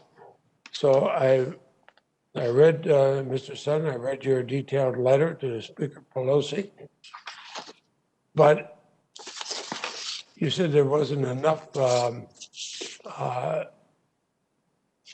intelligence shared, but in your same letter, you stated that the intelligence assessment, I'm quoting here, indicated that members of the Proud Boys, white supremacist groups, Antifa, and other extremist groups were expected to participate in the January 6th event, and they may be inclined to become violent. How much more intelligence do we need than that? Yes, sir, that is correct. That is what the intelligence assessment said. It was very similar to the intelligence assessments that we had for the November and December MAGA marches. The intelligence assessments that we had developed for the January 6th event, all the way up until January 6th, we're all saying very much the same thing, and that's what we had planned for. We had planned for the possibility of violence, the possibility of some people being armed, not the possibility of a coordinated military-style attack involving thousands against the Capitol. Violence and armed strike me as a pretty strong thing.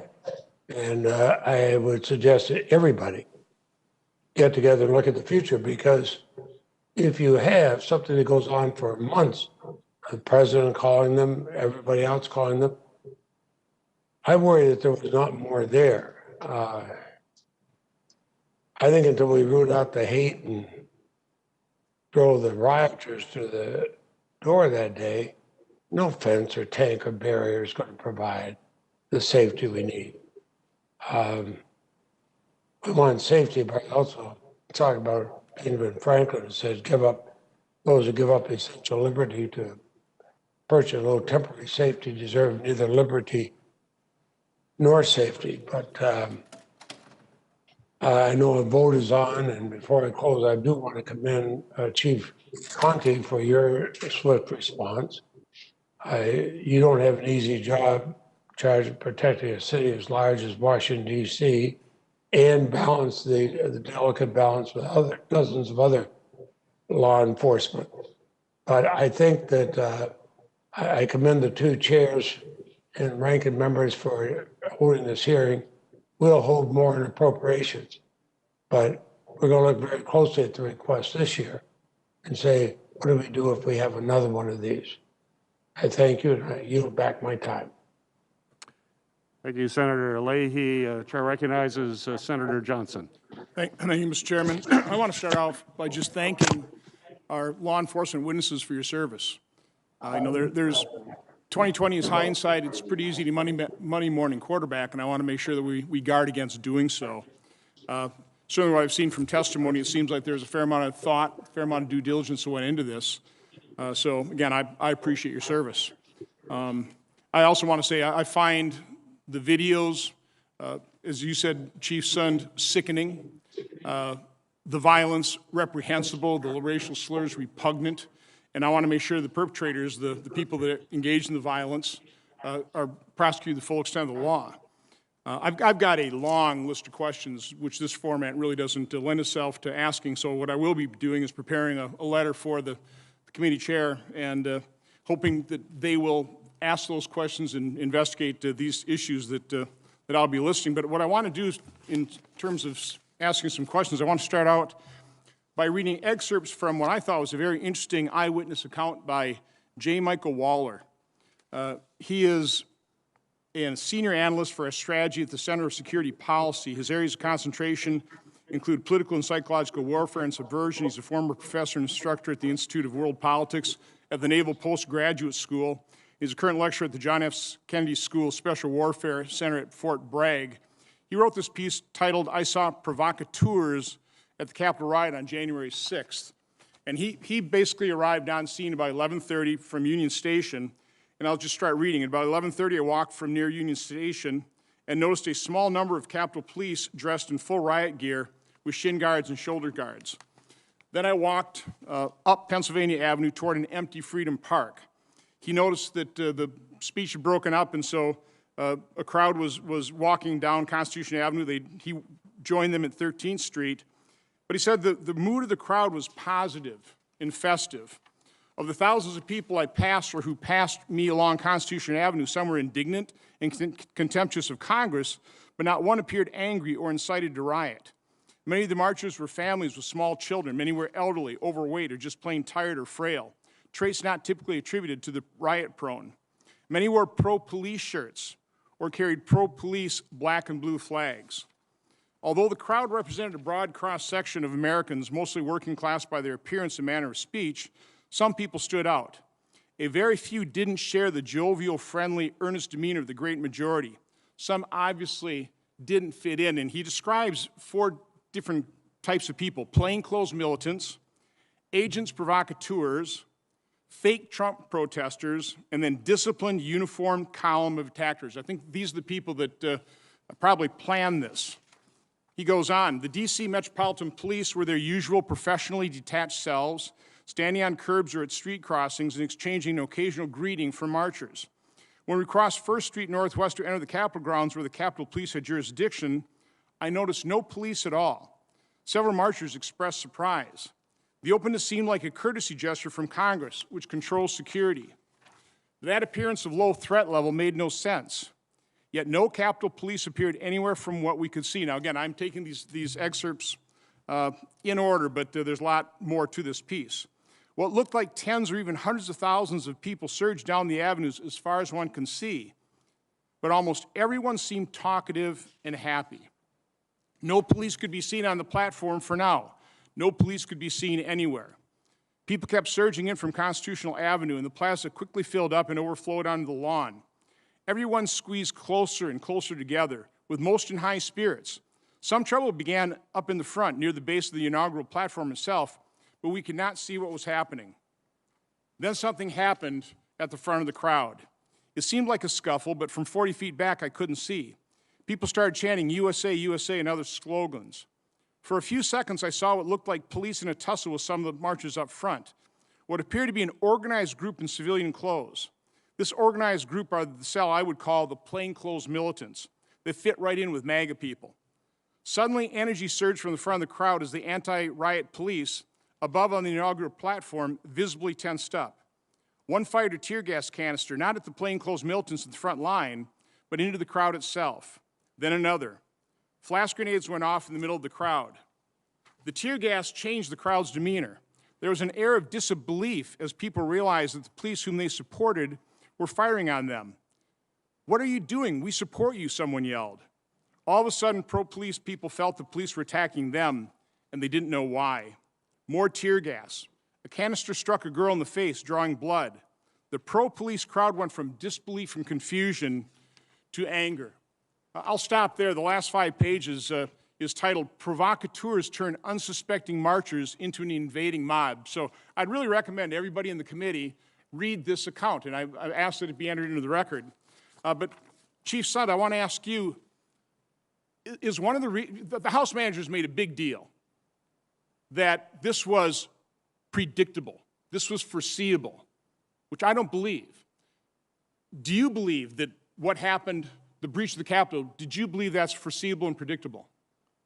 No, I don't, nor do, if you look at some of our other partner agencies, I think Acting Chief Conte actually made the statement that a breach of the Capitol was not something anybody anticipated, nor do I think some of our federal partners expected it. I don't think Secret Service would have brought up the Vice President if they expected it. Is part of that because of what you'd experienced in the past, what this Mr. Waller experiences? The vast majority of Trump supporters are pro-law enforcement, and the last thing they would do is violate the law? I will say that information I've received from some of my officers where they were trying to prevent people from coming into the building, and people were showing up saying, hey, we're police, let us through, and still wanting to violate the law to get inside the building. So, you know. Again, I've got a long, long list. I just want to close with the two former Sergeant of Arms. I knew these committees were going to start an investigation. I waited a couple weeks. I didn't see any letter go out, oversight letter, so I wrote my own on the 21st. And I just have a question for both the former Sergeant of Arms. Did you get my letter, my oversight letter with my questions?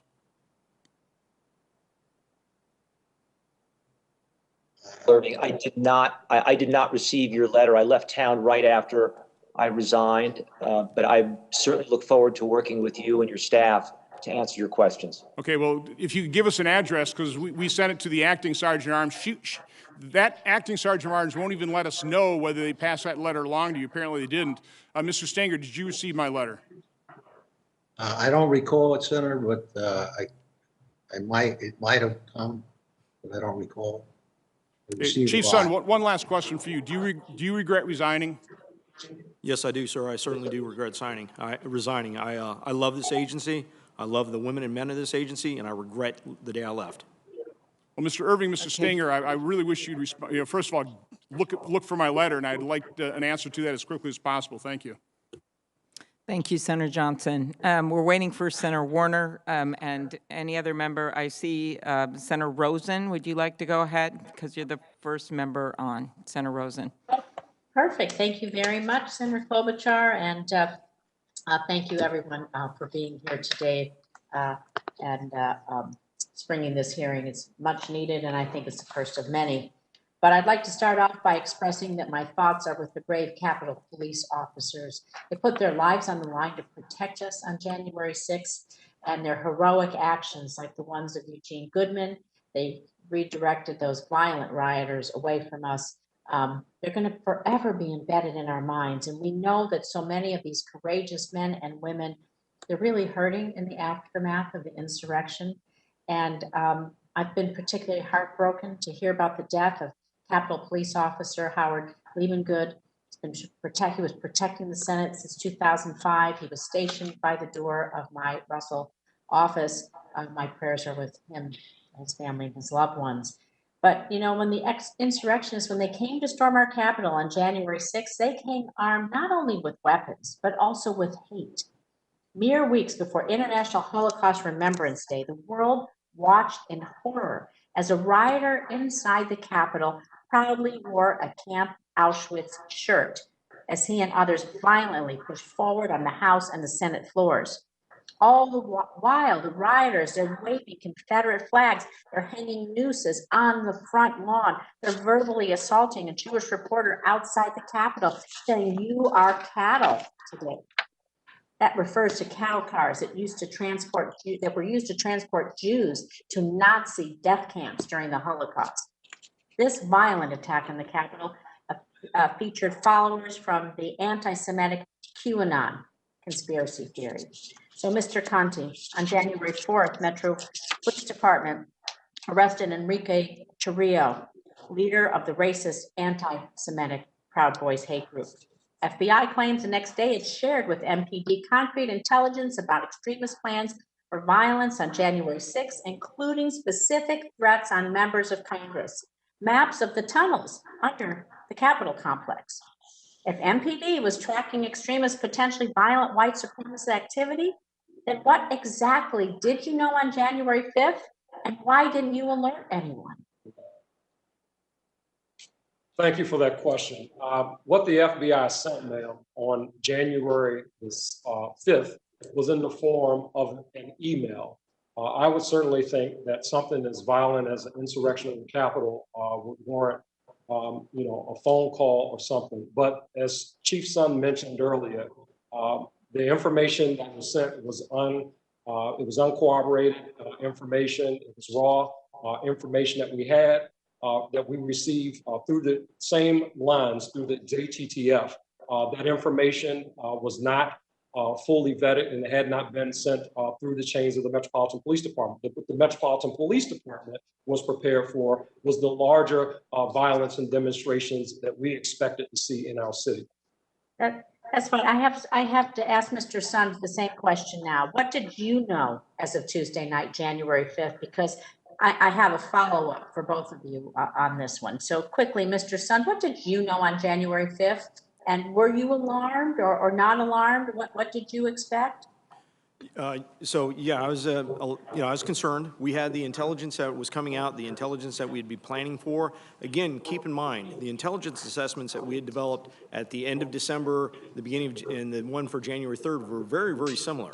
They just provided a little bit more specificity. So we had already been planning for the threat for violence, the threat for armed possible people protesting, and that's what we were planning for.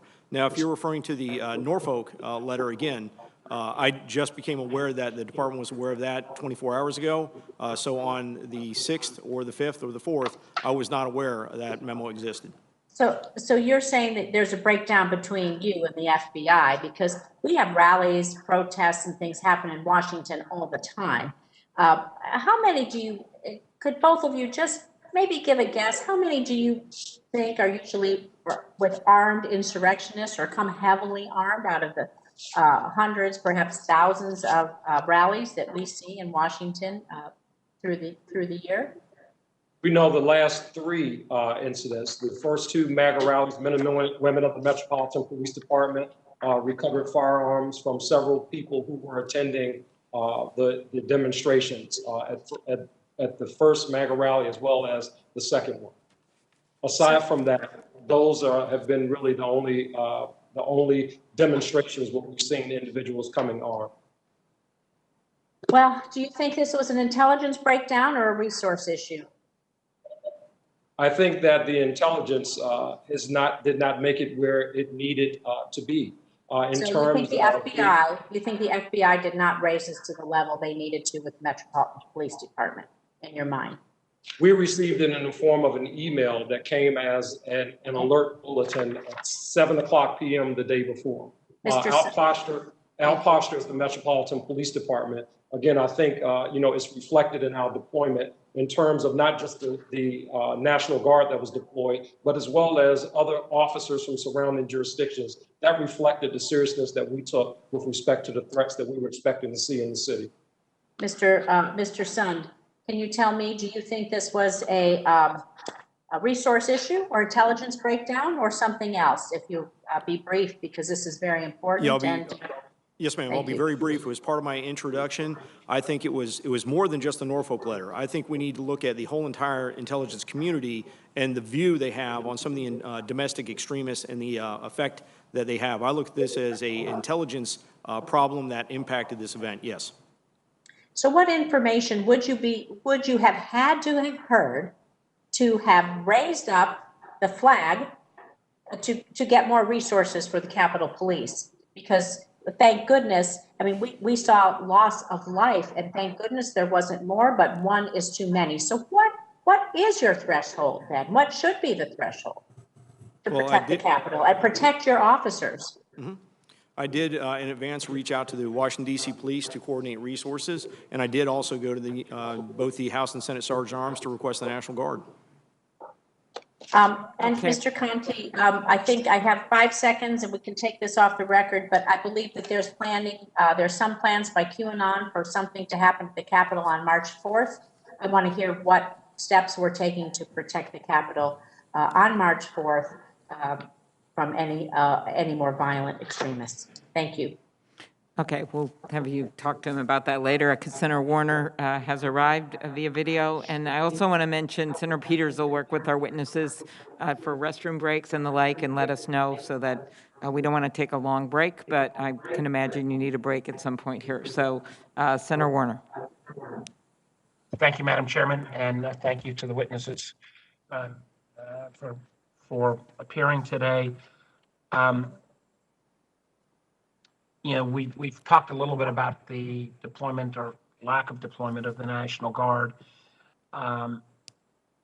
And one of the questions, I guess, Mr. Sund, or frankly, or Chief Conte, the fact that the district did not have the ability to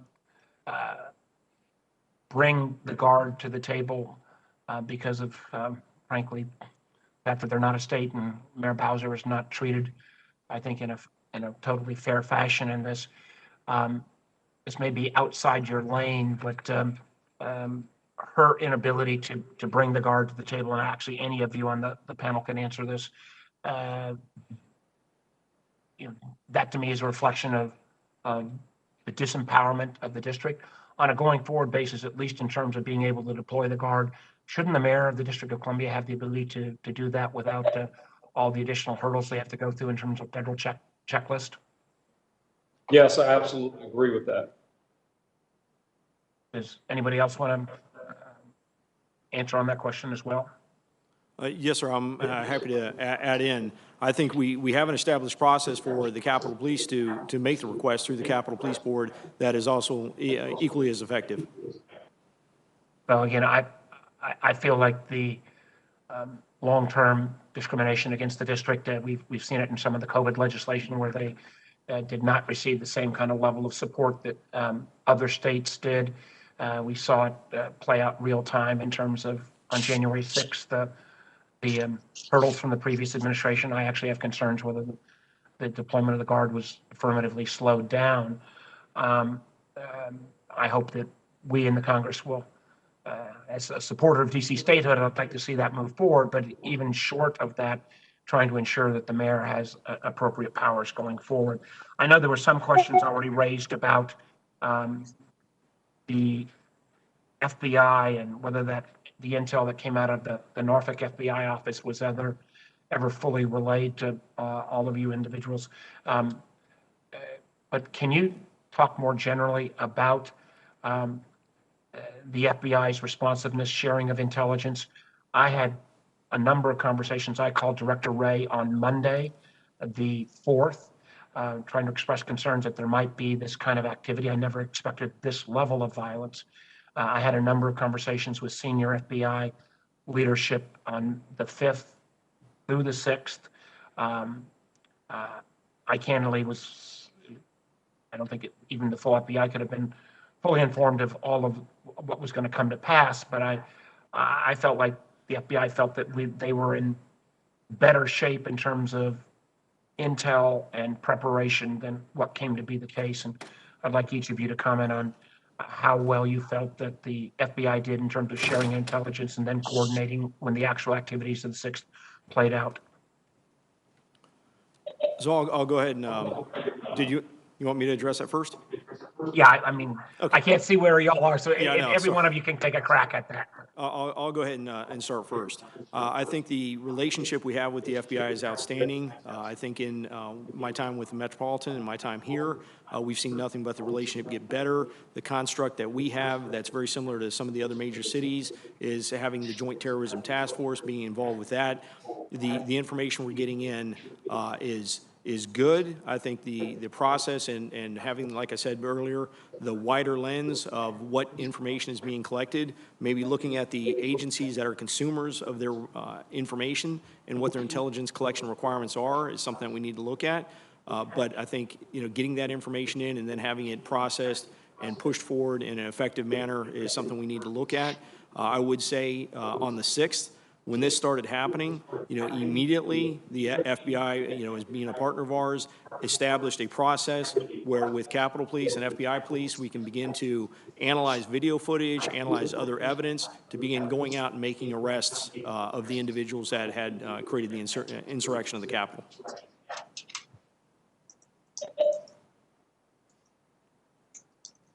Yeah, I'll go next. Did we get enough intel beforehand? If we get the balance of the panel to respond. Yeah, sure. I would echo what Chief Sund just mentioned. We've had a great working relationship with the FBI. I think it's a whole of intelligence approach, not specifically just the FBI. When we have something as significant as what occurred here at the U.S. Capitol, if there is information, specific information out there that our government is responding to, I would think that something of that nature would rise to the level more than just an email that's sent to law enforcement agencies. That should be a larger, more involved conversation about specifics, not just some of the unvetted raw information that's out there. We see a lot of that, but I think it's more of a whole intelligence approach, not specifically the FBI. They are great partners to the Metropolitan Police Department. Thank you. Let me just, I don't know if any of the other panel members want to add any comment on that.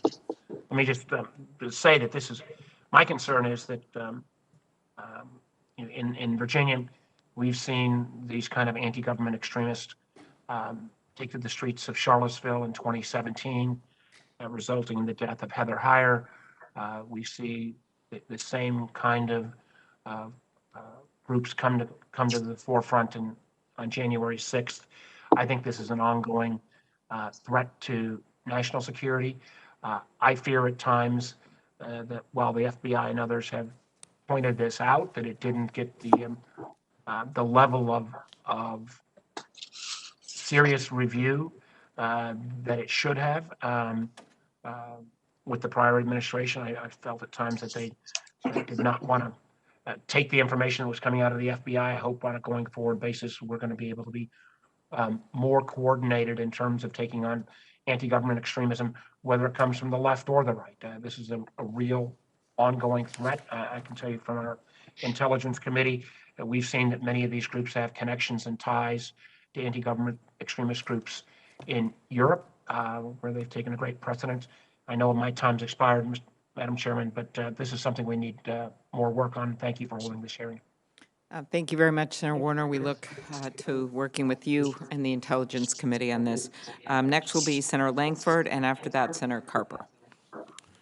Thank you. Mr. Son, I want to try to validate something. There's a letter that's in the public domain at this point. That's an 8-page letter that was written to Speaker Pelosi that is attributed to you to try to explain the events of that day. Are you familiar with that letter in the public domain, and is it accurate? Yes, it is, sir. So in the letter itself, you describe several things in this, in the details and the timeline on it. Can you tell me why you wrote this letter to Speaker Pelosi? What was the purpose of the letter? I feel at the time I had resigned. I had limited communications with my department. I know my department was getting ready to go and testify at some of the initial committee hearings, and I think that she had called for my resignation without full understanding of what we had prepared for, what we had gone through. I think she deserved to read, firsthand what we had prepared for and what I dealt with that for that 6th. Okay, that's helpful. You had said in this, you talked several times about thousands of well-coordinated, well-equipped, violent criminals and described them with climbing gear and all the things that you've also testified here. You also mentioned this letter about the pipe bombs that were located, that the first word would come at 12:52 that a pipe bomb had been located at the Republican National Committee headquarters. How was that located? Who found it, and why was that particular moment the moment that it was found? I don't know why that was a particular moment that it was found. I believe it was an employee of the Republican National Committee that had located it in the rear of the building that had called it into Capitol Police Headquarters. You had mentioned before that you thought this was part of the coordination, that there were several that were out there that would take away resources at that exact moment. But there's no way to know that they would find it at that exact moment. I'm glad they did find it. They found another one at the Democrat headquarters as well at 1:50, and you document that as well. But you had to send quite a few individuals to be able to go to the RNC and the DNC to be able to go deal with those explosives that were planted there. Is that correct? That is correct. And just for your information, the RNC pipe bomb, that was one that was really run by Capitol Police. The DNC Metropolitan ended up taking that and running that so we can run two concurrently. That resulted in the evacuation of 2 congressional buildings, the Cannon House Office building as well as one of the Library of Congress buildings. So it took extensive resources. So the assault on the Capitol is not what caused the evacuation of those buildings. The discovery of those pipe bombs is what caused the evacuation of those buildings. That is correct, sir.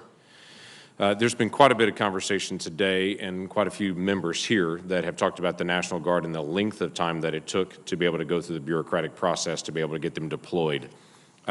I do think that needs to be shortened, obviously, in a deployment structure and the complexity of the bureaucracy here.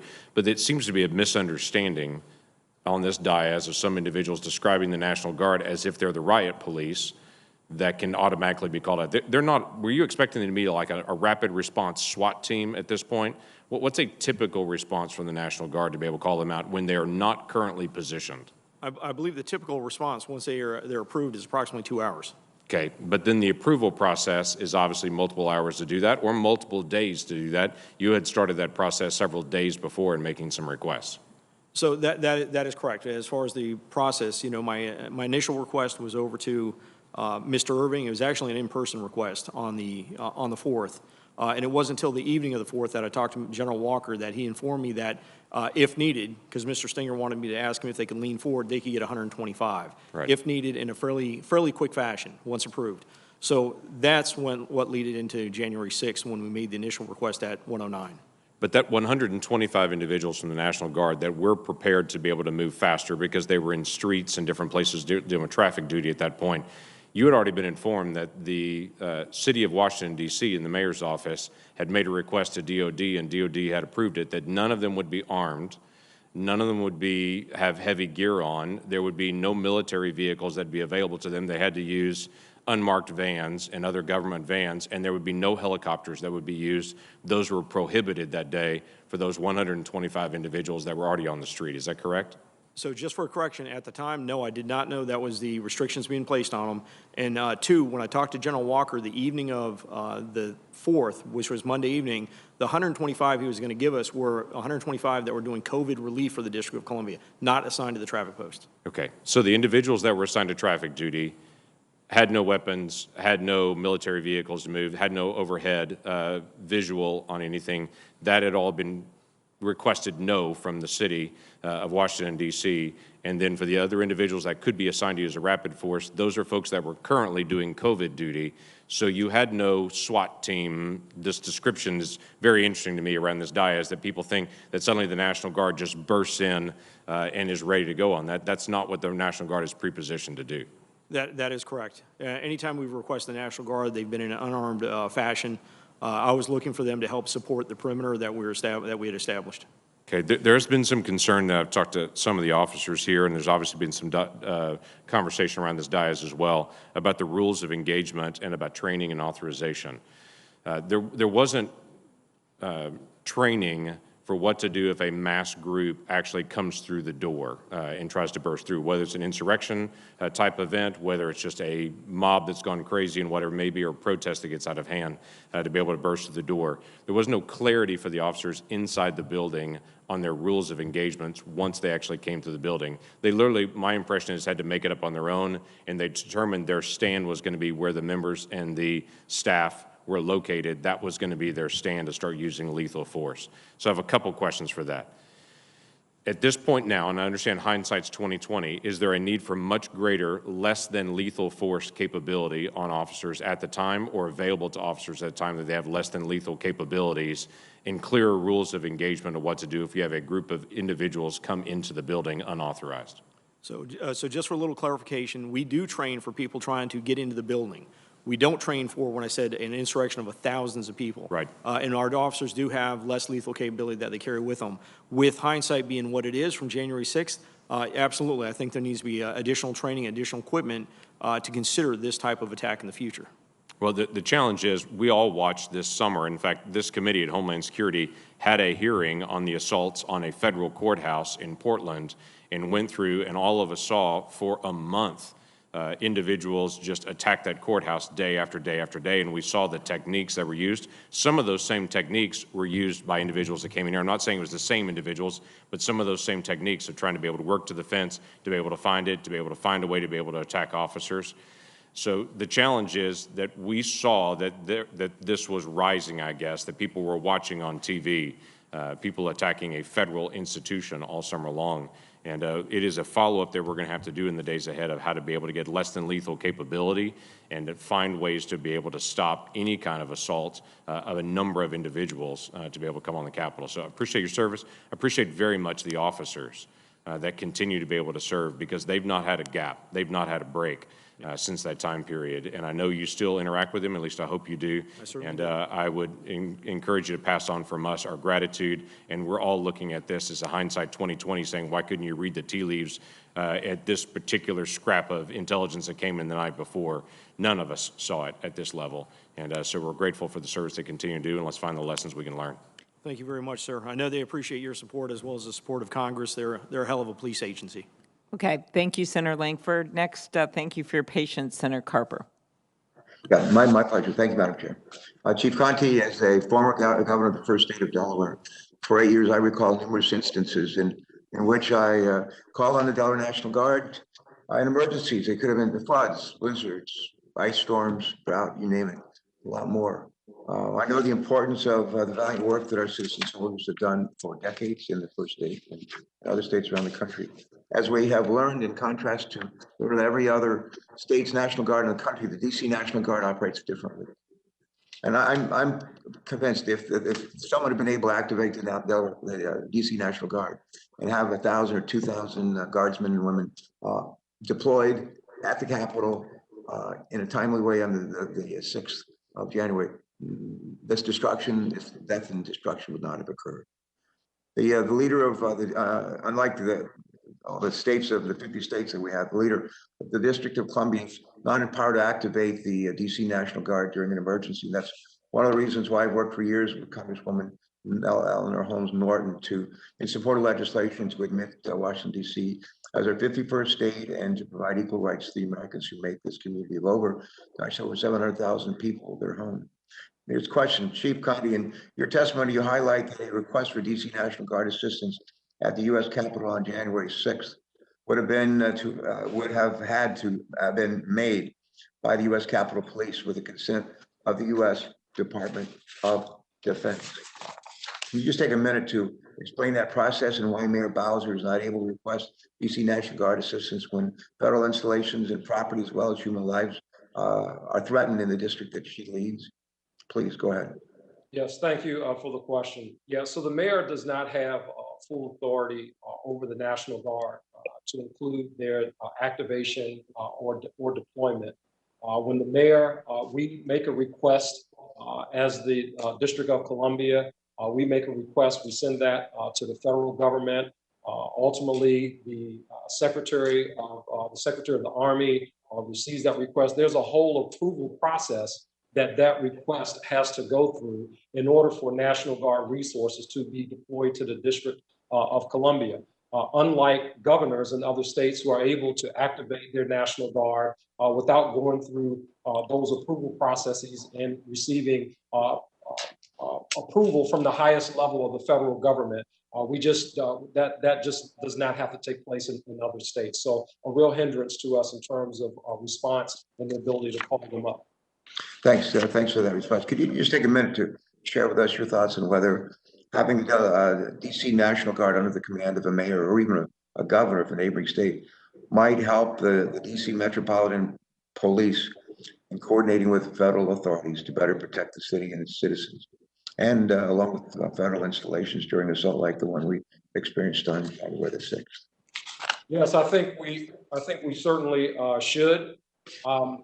We know even on that day, on January the 6th, prior to any movement of the National Guard from the assignments that they had been given, the traffic posts, again, that required approval at the highest levels of the federal government to include the Secretary of the Army and the Secretary of Defense in order to just move the National Guard or change of mission in essence. So yes, I think that should certainly be something that falls under the mayor's authority.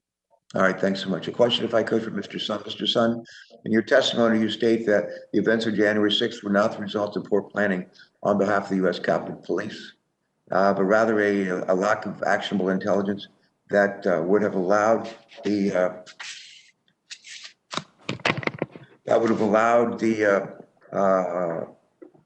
let me start over, but rather a lack of actual intelligence that would have allowed the U.S. Capitol Police, or the Capitol Police to properly prepare. As I was looking through Mr. Stinger's testimony, and former Sergeant at Arms for the U.S. Senate, he states, and I want to quote, he says, "The sharing of information and resources is paramount for success." That's his quote. I strongly agree with that statement. Mr. Sun, what went wrong leading up to January 6th with regard to gathering and sharing actual intelligence? Why do you think the likelihood of a truly devastating attack was so badly underestimated, Mr. Sun? I think as you start to hear from some of the federal agencies on the investigations that are currently going on, where they're finding evidence that this was a coordinated attack that had been coordinated among numerous states for some time in advance of this, that's the information that would have been extremely helpful to us. For them to detect some type of level of coordination that would have given us the indication that we're going to see more than just a may become violent, may be inclined to violence, type of preparations. You look at it now, you see, knowing what occurred, you see what type of resources were brought to bear around the Capitol. That type of information could have given us, sufficient advance warning to plan for more of an attack such as what we saw. The great Paul Newman movie, Cool Hand Luke. That line you probably, a lot of people, certainly in my generation, remember. What we have here is a failure to communicate. That was right at the end of the film. What we have here is a failure to communicate. Do we have a failure to communicate here? And I'm not one who's crazy about like pointing fingers and assigning blame, but to whom do we assign that failure to communicate? I believe that question's for me, sir. What I look at is, we have a process for communications, and it being a consumer of intelligence, I look at it more of, I think there's a failure of having a wide enough lens to look at what are the current threats that we're facing in a nation now from some of the domestic extremists. I think the communications processes are there. They need to be worked on a little bit, but I think the intelligence community needs to broaden its aperture on what information it collects. We now know in retrospect that the gathering on the rioters on January 6th didn't begin on January 5th or the 4th or the 3rd. It started like weeks before and was fomented and encouraged, as we now know, by among others, our president.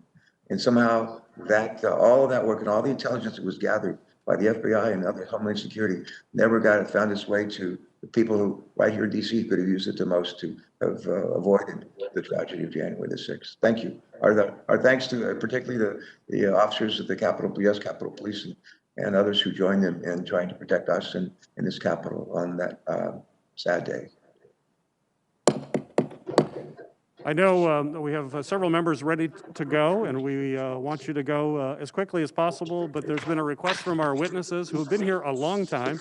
If we could give them a 5-minute break, and then we will reconvene in 5 minutes with additional questions. So we will recess for 5 minutes.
back to order. We get our remote folks. It's good to see you on remote. Mr. Sund, welcome back. Senator Merkley, you're up for questions. Thank you very much, Mr. Chairman, and thank you to our witnesses. Mr. Sund, on January 4th, MPD arrested the leader of the Proud Boys for destruction of property and possessing high-capacity firearm magazines. And on the following day, on January 5th, the FBI issued a report through the Joint Terrorism Task Force, which includes going to the U.S. Capitol Police. And that report noted that on far-right media, the threats included things such as, the comments such as, be ready to fight. Congress needs to hear glass breaking, doors being kicked in, blood from their BLM and Antifa, slaves, soldiers being spilled. Get violent. Stop calling this a march or a rally or a protest. Go, they're ready for war. We get our president or we die. Nothing else will achieve this goal. Did you get that FBI intelligence report? So to address that right when we started, the United States Capitol Police Department did get that report. I was just advised of that in the last 24 hours. That report made it from the Joint Terrorism Task Force over to our Intelligence Bureau, over to a sergeant there, and ceased moving forward at that point. No leadership, myself included, over at Capitol Police was made aware of that at the time of the event. So there is, you've referred in your testimony to the individual who is the head, John Donahue, the Director of Intelligence on the U.S. Capitol Police. And did he receive that report, but he did not pass that on to you as head of the USCP? Again, I have no knowledge that he received that report. I've been told it went over to an official of the rank of sergeant and didn't move any farther from there. Okay, well, that's very concerning. Were there not procedures for the head of the intelligence on the U.S. Capitol Police to get the intelligence report, to review it, especially when there were significant other indications of potential violence, and make sure that you, as the leader, had that knowledge on which to develop additional plans if additional plans were needed? I'm sure that's something that they're looking at in their current after action. Yes, there is a process for it. But again, that's, as I mentioned before, that was raw intelligence that was coming in. And again, taken in consideration with everything else, none of the other intelligence was showing that we're looking at this type of a broad insurrectionist type of event with thousands of armed, coordinated individuals. I know you're saying that the folks are looking at that now. But my question was, did you have a procedure for important intelligence to be brought directly to your attention, and did that system break down? And that's why you did not see the warnings about blood being spilled, get violent, call, be ready to come and die. Yes, there is a process in place to make sure that critical, important information is brought up to the leadership. Again, that was something that would have gone through the development and the analysis of that information. Okay, so you're saying the intelligence side of U.S. Capitol Police failed to get that into your hands. Let me turn to rules of engagement. So officers are out there, and there's an expanded perimeter which you've referred to, and you have those kind of perimeter fence that look like bike racks. And in a normal situation, those tell peaceful protesters this is where you stop. Was there any sort of discussion or training about what to do if protesters started picking those things up and opening holes in that perimeter? What were the rules of engagement? If I'm a police officer that day on the line for the Capitol Police, how was I trained, like, what do I do when those perimeter fences are breached? Do I use spray? Do I use a stun gun? Do I use tear gas? Do I have a clear sense of exactly how I'm supposed to respond? Yes, there is a rules of engagement. There's a use of force policy, and there's also civil disobedience unit training that has to do with when you have a non-compliant group, how you deal with non-compliance and gaining compliance, which would include hand control techniques, the application of chemical spray, and then impact weapons. So on that day, you issued rules of engagement that included what specifically? I'm an officer, what was I supposed to do if those barricades were breached? There's rules and engagements that exist. They weren't issued just that day. They existed. They don't vary from event to event based on threat analysis? No, sir. So that perimeter, you said got larger, which meant police officers were spread out over a larger area. So once it was breached, what are the directions to the police on the team to be able to retreat to a defensible point? So what we had is we had what's called an incident command system established.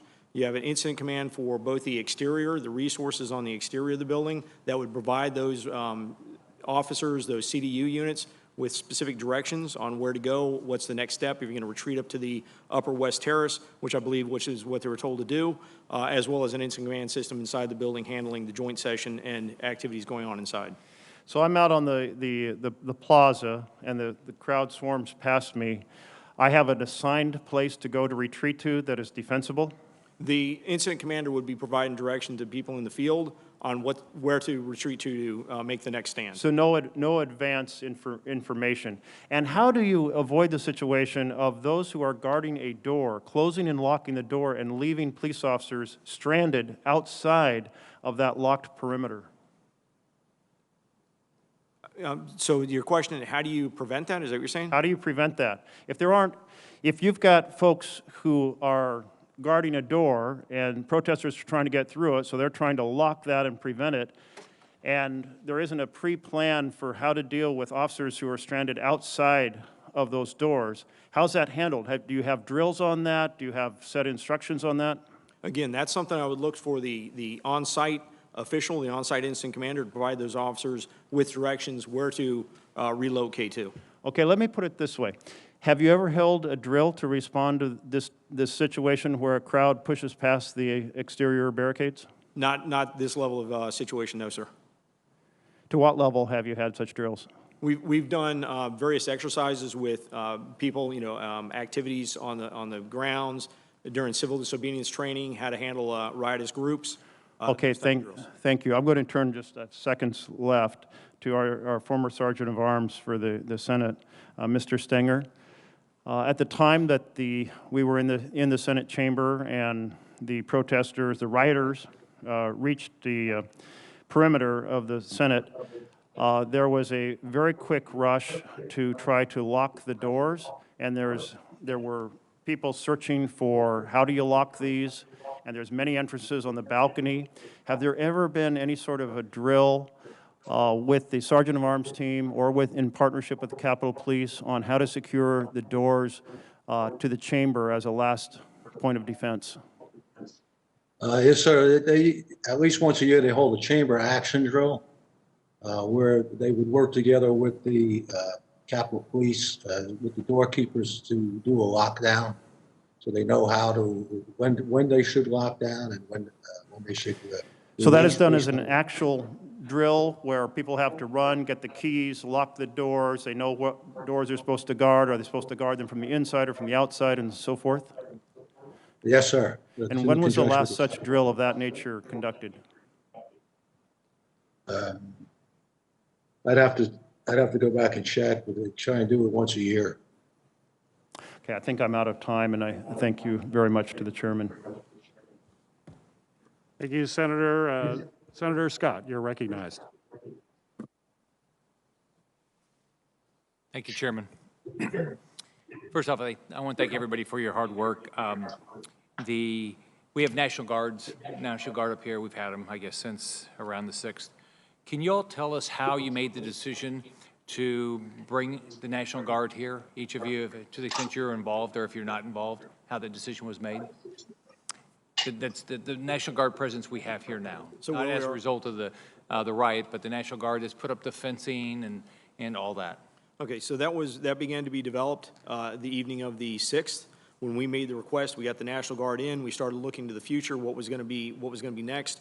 We started talking about bringing in the first section of global fencing, which basically went right around Capitol Square, which is Constitution and Independence first to first. We got that in place. Then we started looking at what necessary National Guard resources, working with the National Guard representative. So that was developed with Capitol Police, working with, I believe Sergeant Arms at the time, in the evening, going into the 7th, that we developed that. Okay. Were you the only one involved, or were the Sergeant at Arms involved? I believe so. I'd have to go back and pull that information. We were working on a number of different aspects of it at the time, but I had my general counsel as well as our operations people working on the request and the coordination with the National Guard. And what was the purpose of the original, the National Guard that came and put up the fencing? What was the rationale? What was the threat assessment? So just to make sure I understand, you're talking about the National Guard that came on the 6th? No, the presence that stayed after. Oh, the one that stayed after. So what was the threat assessment? What was the threat assessment, and why was it set up that they would be here for, it seems like now months on end? Well, again, beyond, the 8th, again, my departure date was the 8th, so the information I have is up until the 8th. It was they were putting them in place based on the mass insurrection that we had on the 6th. I wasn't aware of any additional intelligence at that point. They were just concerned about possible violent extremists regrouping and staging another attack on the Capitol. So you haven't seen anything that would give us a threat assessment now that we have a concern that we need to have the National Guard presence. It doesn't mean there's not some, but you haven't seen anything. No, sir. I've been really not in that environment since the 8th. Okay.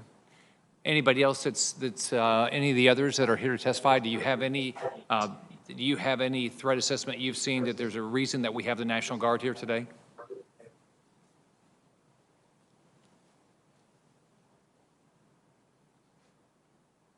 Is that a no from everybody? No one has any idea why we have the National Guard here? This is Chief Conte. Yeah, my guess is in response to all the things that have happened, but to your question specifically about specific intelligence, I have not personally seen anything that would suggest that. And are you involved in the decision at all of why the National Guard's here? No, sir, I am not. And they've not shared any threat assessment with you at all with regard to why the National Guard's here? That has not been shared with me, no. Does that surprise you? I can't say that I'm really surprised. Quite frankly, we have talked about intelligence in terms of what we expect to see in the city. There are several law enforcement calls that take place between the Metropolitan Police Department and other federal partners. But again, the Capitol Police and that structure there, it's something that they're not beholden to the mayor of the District of Columbia or anything like that. So we exchanged the information that we have, but again, I just have not seen anything specifically from them that suggests the fence still being the way that it is now. And I should add also, sir, that obviously I think that there needs to be a reimagining of the security posture there. Something certainly should be there, but I'm not exactly sure if the answer to that is razor wire and the deployment that we currently see. And the former Sergeant at Arms, you don't have any reason, no one's given you you've not seen any information that would suggest that we have a threat, an imminent threat that we need the National Guard here? I have not. And I have not either. I resigned on the 7th and have been gone since, so I have no information. Okay. So who would be making the decision that the National Guard needs to be here then? And where would the threat assessment come from? Does anybody know? I'd maybe look at the current leadership over at maybe the Capitol Police in conjunction with the current Sergeant at Arms. Okay, so it would be the head of Capitol Police and the acting Sergeant at Arms. That is correct. To give you the current information on that. And would they coordinate with the Metropolitan Police? Well, if there was intelligence that would indicate the need for such activity, it would usually be shared with our partner, our local law enforcement, would share our perimeter and our borders. And if there was a threat out there, would that be would there be some public information that they would put out normally? Again, that all has to do with the nature of the threat, the classification level of the threat. But again, that would be shared with law enforcement within the District of Columbia through the joint JTTF as well as the executive board for the JTTF. I'm flabbergasted that not that you don't know now, but that there's no public information about why we have all these National Guards here. I mean, does that surprise you? It's a significant security deployment. Again, I believe it's based on the facts of what they've seen. You know, hindsight being what it is. It's the facts of what occurred on January 6th, this unprecedented insurrection. Yeah. Thank you, Mr. Chairman. Thank you, Senator Hassan. You're recognized for your question. Thank you, Mr. Chair, and thanks to all of the witnesses for being here today. I especially want to take a moment to acknowledge the heroism of the officers of the U.S. Capitol Police, law enforcement, and other employees of the Capitol who bravely worked to protect our democracy on January 6th, and who have done so much work to restore our Capitol since that day. I also want to thank all of the families of our law enforcement and Capitol Hill staff for what they went through watching this unfold in real time. I want to start with a question to Chief Conte, if I could. Chief, Washington, D.C. is obviously no stranger to large assemblies and protests. So what is the standard process for protests in Washington, D.C. when it comes to interagency coordination and information sharing? And following the events of January 6th, what recommendations do you have for improving coordination and information sharing?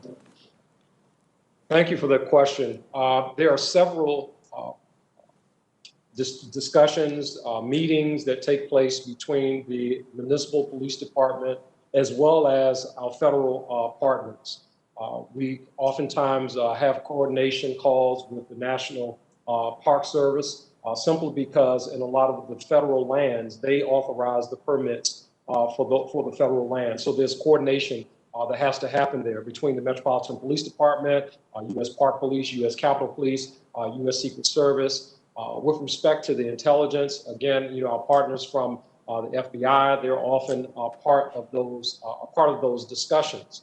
I think that the thing kind of going forward that certainly needs to be looked at with respect to specific intelligence has been outlined throughout some of the testimony today. When there is specific information that warrants us to perhaps posture differently, our notification system needs to be different. The JTTF distribution list that we have is not something that is a monitored list 24 hours a day, 7 days a week that would generate an immediate response to that. When those communications are sent out, there are staff members who at some point will get to that information. But I think that, that has been laid out, you know, when we're talking about something of this magnitude that could potentially happen and ultimately did happen in our city, it should posture us to move differently. Perhaps with convening phone calls, you know, immediately and not, you know, counting on an email or something, making it through the chain, to the levels that it need to make, you know, for other decisions to be made. Well, thank you for that answer. One of the things I would observe is sometimes ahead of events like these, just scheduling ongoing check-ins with leadership at all of the agencies that need to coordinate can have the effect of sharing information in real time. I want to move to a question to Mr. Stenger, Mr. Irving, and Mr. Sund. The Secretary of Homeland Security has the authority to designate events with national and international significance as national special security events, but that didn't happen for January 6th, even given the threat information readily available ahead of time. Designated events are eligible for expanded federal support related to the security of the events. So, prior to January 6th, did anyone from the Department of Homeland Security contact you about a potential national special security event designation? And we'll start with you, Mr. Sund, and then move to the others. Thank you, ma'am. No, I'm not aware of anybody from DHS reaching out and requesting, that if we want to follow up, if this wanted to be a national special security event, or if we were going to request that to be, or if they were going to identify and designate what they call a SEER, a special event rating, to the event. No, I'm not aware. Thank you. Mr. Stenger and Mr. Irving. No one contacted me. Thank you. And the same with me, Senator. No contact with me or my office. Well, thank you for those answers. I look forward to following up with the Department of Homeland Security about this during the next hearing on this topic. Mr. Sund, my last question. The officers of the Capitol Police work each and every day to keep the U.S. Capitol safe and secure. We are all grateful for the brave work of the U.S. Capitol Police officers on January 6th. Tragically, the law enforcement community has now lost 2 officers to suicide since January 6th as a result of the insurrection and the events then. My thoughts, and I'm sure the thoughts of all of us here today, are with the families of MPD Officer Jeffrey Smith and U.S. Capitol Police Officer Howard Lehmanngood. Mr. Sund, what mental health resources are currently available to the United States Capitol Police officers, and are these resources sufficient? The department has brought in significant mental health resources, and I certainly do appreciate your recognition of that. I've talked to a number of officers who have definitely gone through the battle and feel that they're feeling a lot of trauma from it. But I know the chief of police, the acting chief, has brought in significant resources. We had the employee assistance program, but they brought in a number of outside contractors that have gotten very good response. So I think there's a lot of mental health resources available, and I know a number of officers are taking advantage of it, which I'm happy to see. Well, so am I, and I would encourage all officers who feel that they could benefit from counseling to reach out for it. And I would certainly encourage, and I'm sure my colleagues here would too, that all leadership in law enforcement reach out to us if they feel the resources are strained or need bolstering in some way. Thank you all for your service. Thank you very much for your testimony and for being here today. To the chair and ranking members of our respective committees, thank you so much for organizing this hearing. Thank you, Senator Hess. And Chair now recognizes Senator Hawley for his questions. Thank you, Mr. Chairman. I want to begin by saying a special thank you and a special acknowledgement to Captain Mendoza, who shared her testimony earlier this morning. Captain Mendoza is a native of Missouri and an alumna of Park University, if memory serves. And I just want to say to her, I want to thank her for being here today, but also for her incredible bravery and courage on January 6th. And on behalf of the entire state of Missouri, I want to say thank you for what you have done. Thank you for what you represent. And I also want to take that opportunity to say again now, as I said on the night of that terrible day, a thank you to all of the law enforcement from all of our various branches who responded in this dire emergency to face these criminal rioters, these violent criminals, to repulse them from the Capitol and to secure this space so that the work of Congress could continue. So thank you, and a special thanks to Captain Mendoza from the state of Missouri. Mr. Sund, if I could just return to the question about the National Guard activation. I'm a little bit confused about the timeline here, and I want to ask you and Mr. Irving some questions just so I can get this clear in my own head. I'm looking at your written testimony. You testified that you spoke with Mr. Irving at 1:09, actually both of the sergeants at arms, at 1:09 p.m. Now, I understand there's a little bit of dispute about the timeline here, but you do say that Mr. Irving advised you that he needed to run it, namely the request for the National Guard, he needed to run it up the chain of command. Have I got that right? That is correct, sir. Okay, Mr. Irving, could I just ask you, when Mr. Sund says that you told him you needed to run it up the chain of command, to whom were you referring there? Senator, I do not recall a phone call at 1:09 when I was on the floor of the House during the Electoral College session. My phone records do not reflect a telephone call at that time. And had I received a call at that time, I had everyone with me. I had Mr. Stenger, leadership. We would have approved it immediately. So I have no recollection of that call, and neither do I have a record of it. You say, I think, that you spoke with Mr. Sun later at approximately 1:30. Is that right? That is correct, after I left the floor. And on that call, he had indicated to me that conditions were deteriorating and that he might be making a request at a later time. Okay, and did you then say that you needed to run it up the chain of command or words to that effect? No, not to my recollection. I notified leadership and I went to Michael Stenger's office to receive updates from Mr. Sund as to conditions outside and to determine whether he needed to make a request or not. And when the request was made, shortly after 2, we approved it. And when you say we, who's we? We approved it. I was in Michael Stenger's office, so next to Mr. Stenger. And so you did not consult congressional leadership. You weren't waiting at any point for input from congressional leadership. Is that your testimony, Mr. Irving? Have I got that right? Yes, I advised them, as we would do with many security protocols. But you weren't waiting for them at any point. There was no delay, you're saying, in getting National Guard requests because you didn't at any point actually wait for the input of the Speaker or the Majority Leader or anybody else. No, absolutely not. Mr. Sund, is that your recollection? My recollection was at 1:09, while I was sitting in the command center watching things rapidly deteriorate, I made a phone call. The phone call was made in the presence of, I believe, both my assistant chiefs and possibly my general counsel, at which time I made the initial request that we need to activate the National Guard. The situation's bad on the West Front.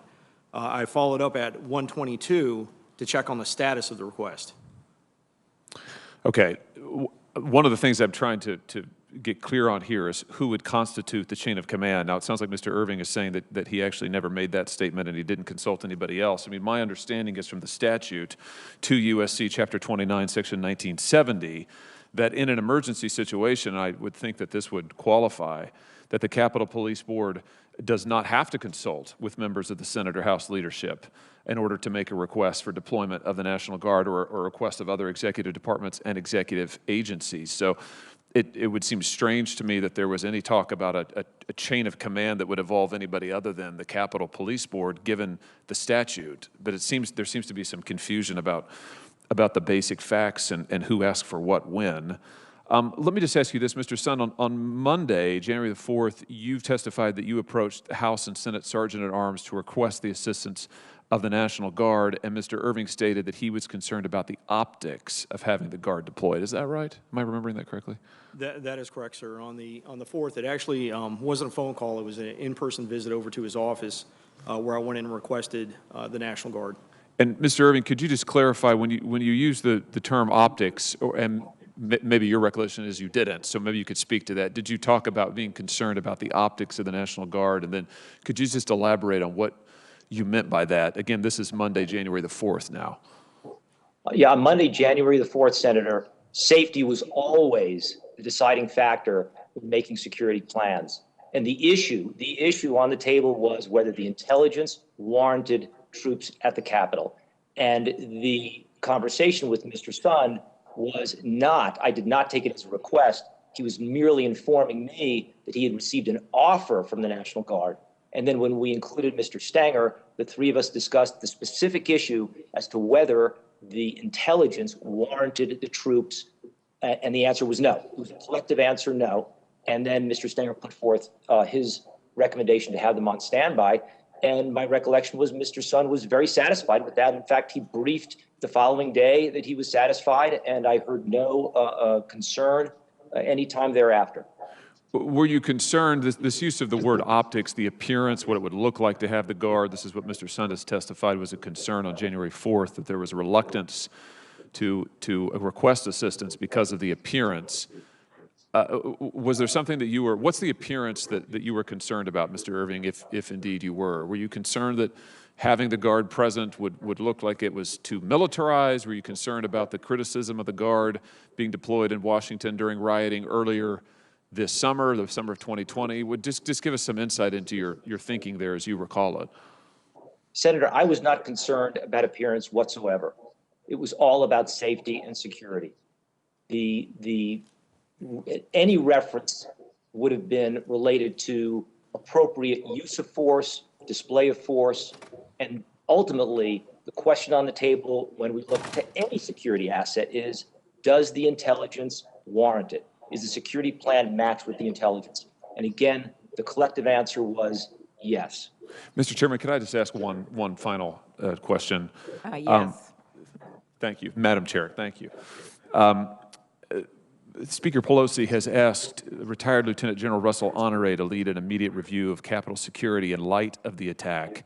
The general has said that the leadership of the Capitol Police, that'd be you, Mr. Sund, and both of you, gentlemen, the House and Senate Sergeants at Arms, he's criticized you for, and I'm quoting now, the appearance of complicity during the attack, and also said that you were potentially undertook complicit actions.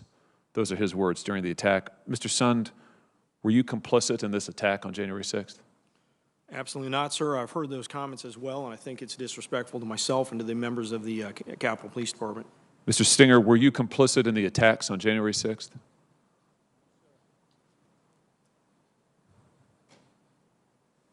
Mr. Stenger, were you complicit in the attacks on January 6th? He's asking you. Sir? Mr. Irving, were you complicit in the attacks on January 6th? Absolutely not, Senator. Yeah, of course none of you were. There's absolutely no evidence to that effect. And Mr. Sund, I think your comments are appropriately taken to allege that any of you, were complicit in this violent mob attack on this building, I think is not only extremely disrespectful, it's really quite shocking. And this person has no business leading any security review related to the events of January 6th. Thank you for your indulgence, Madam Chair. Thank you very much. Next, a new member of both committees, Senator Padilla. Thank you, Madam Chair. There's been a lot of questions. I've been popping in and out from multiple committees, but I understand there's been a lot of questions already about intelligence, what was known, what was assessed, what was shared, et cetera, and differing opinions. I'll try not to be too repetitive. First, a quick question for Chief Sund and the two Sergeant-at-Arms. I imagine, like most people, you saw most, if not all, of the House impeachment managers' presentations before the United States Senate as they sort of laid out the case. Set the impeachment question aside, we know how that was resolved, but in terms of how January 6th didn't just happen, but the lead up to January 6th, is there anything from that presentation that you would disagree with? So to just make sure I understand, the video I watched and all the information, the video that was portrayed is all accurate video. As far as any of the other commentary associated with the video, I can't say I watched every single bit of it, but I can tell you the video, a lot of that video was video from the United States Capitol Police, and it was all accurate. Okay, thank you. Mr. Stenger, Mr. Irving, same question. The video I saw certainly reflected what I could see from my window on the day of January 6th.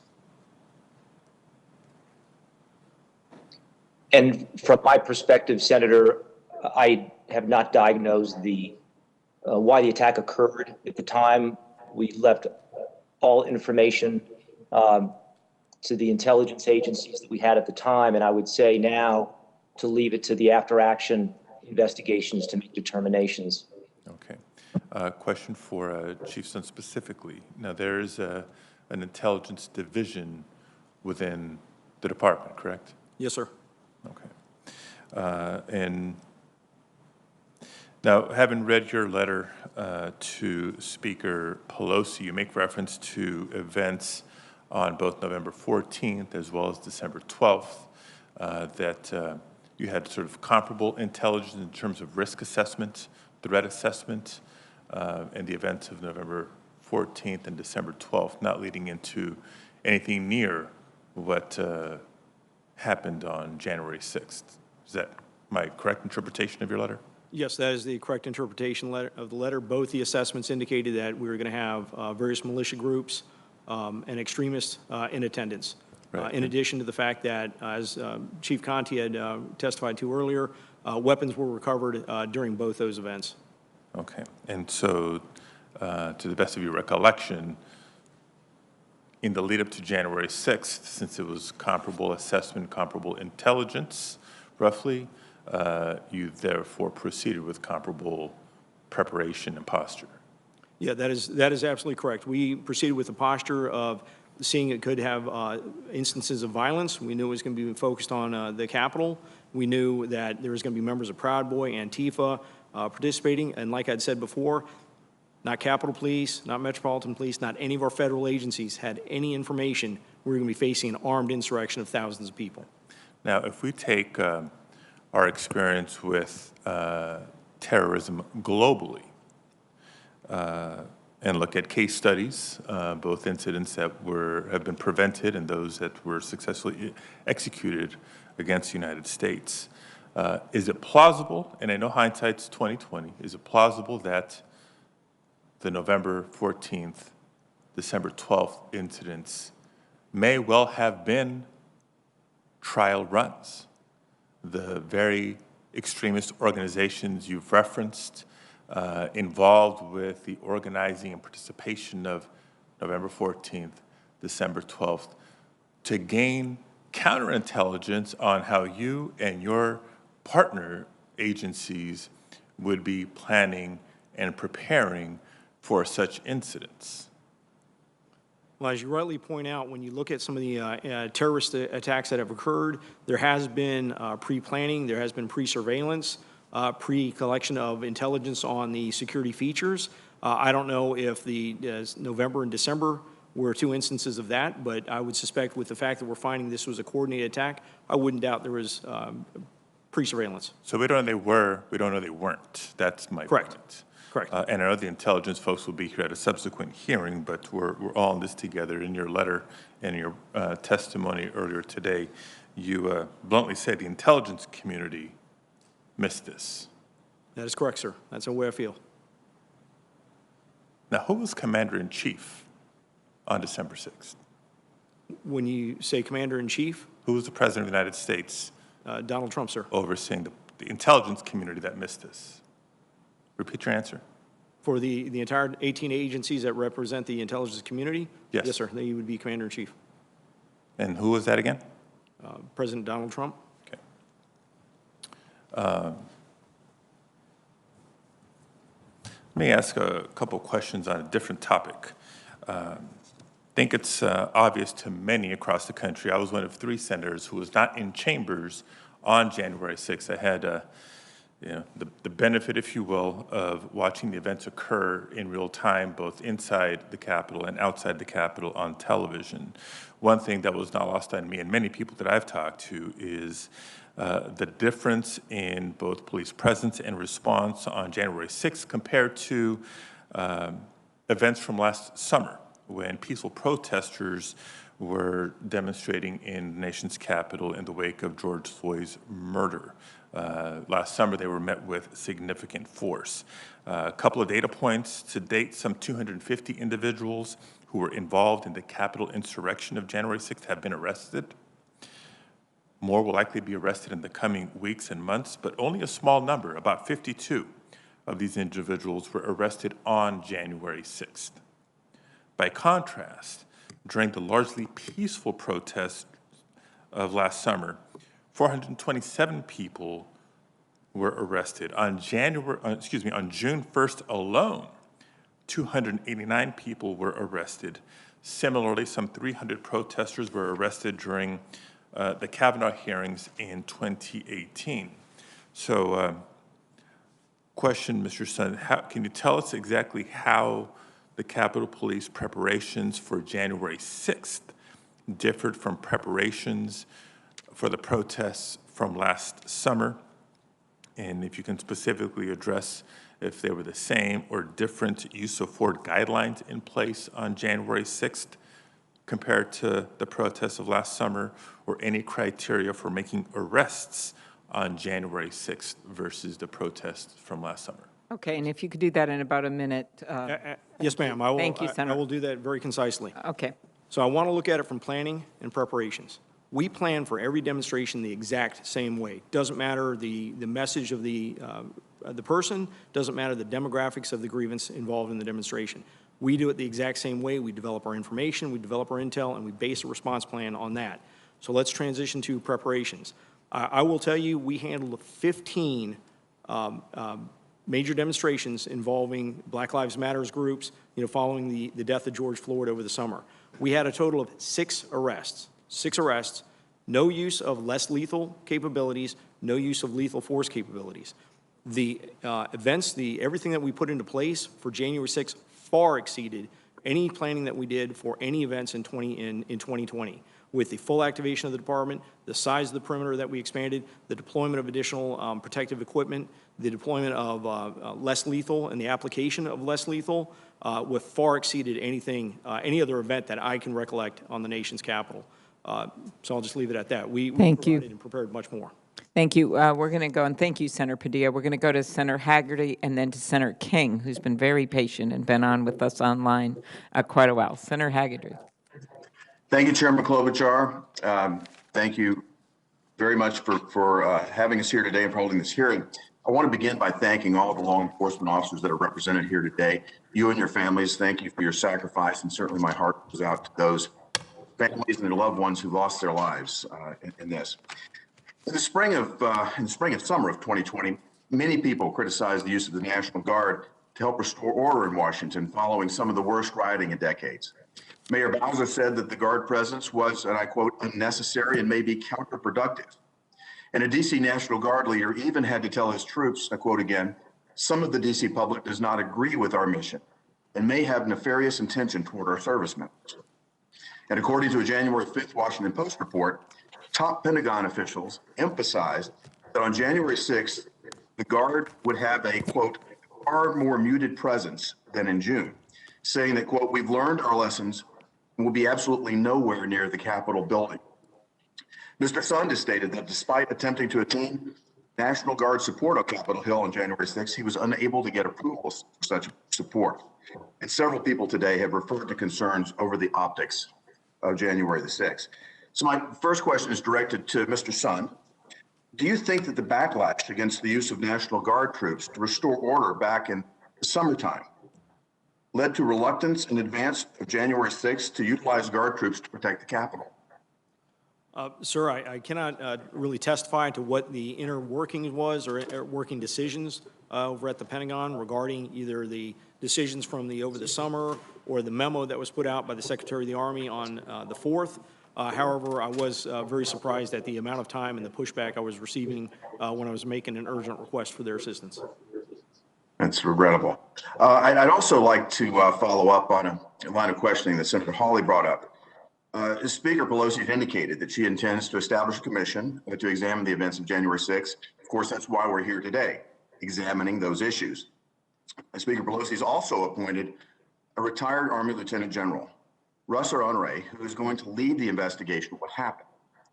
But days after the attack, General Honore said, I think once all this gets uncovered, again, I'm quoting him, it was complicit actions by Capitol Police. Before he added that you, Mr. Sund, were, quote, complicit along with the Sergeant at Arms in the House and Senate. My question is, do any of you believe that comments like these by Mr. Honore suggest that he is someone who is well suited to conduct a serious and unbiased review of the events of January 6th? If so, please explain. I'll go ahead and start with that response. As I mentioned before, I found the comments that he made regarding myself and also the Capitol Police officers highly disrespectful to the hardworking women and men of that police department, and also to myself. I welcome and I look forward to an after action that will move this agency forward, move our partnership with the federal agencies forward, but it has to be done in an unbiased fashion. I couldn't agree more, Mr. Sund. Any other responses? I would disagree with the General's what he said. I don't believe that's true. There's a lot of people that put themselves in very much danger on that day, and I think saying something like that is just not in good taste. Yeah, I can't imagine that being said myself, implying that you all were complicit in this. But I thank you for your answers, for your service. I yield back, Mr. Chair. Madam Chairman. Thank you very much, Senator Haggerty. Next, Senator King.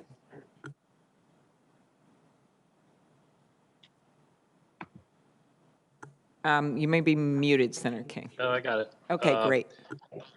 Thank you, Madam Chair. And I want to thank the witnesses first for their patience this morning and their thoroughgoing answers. This has been a long hearing, and I really appreciate it. And I appreciate the fact that although you all are no longer, other than the chief in Washington, no longer in your positions, you've come forward to give us the benefit of your observations.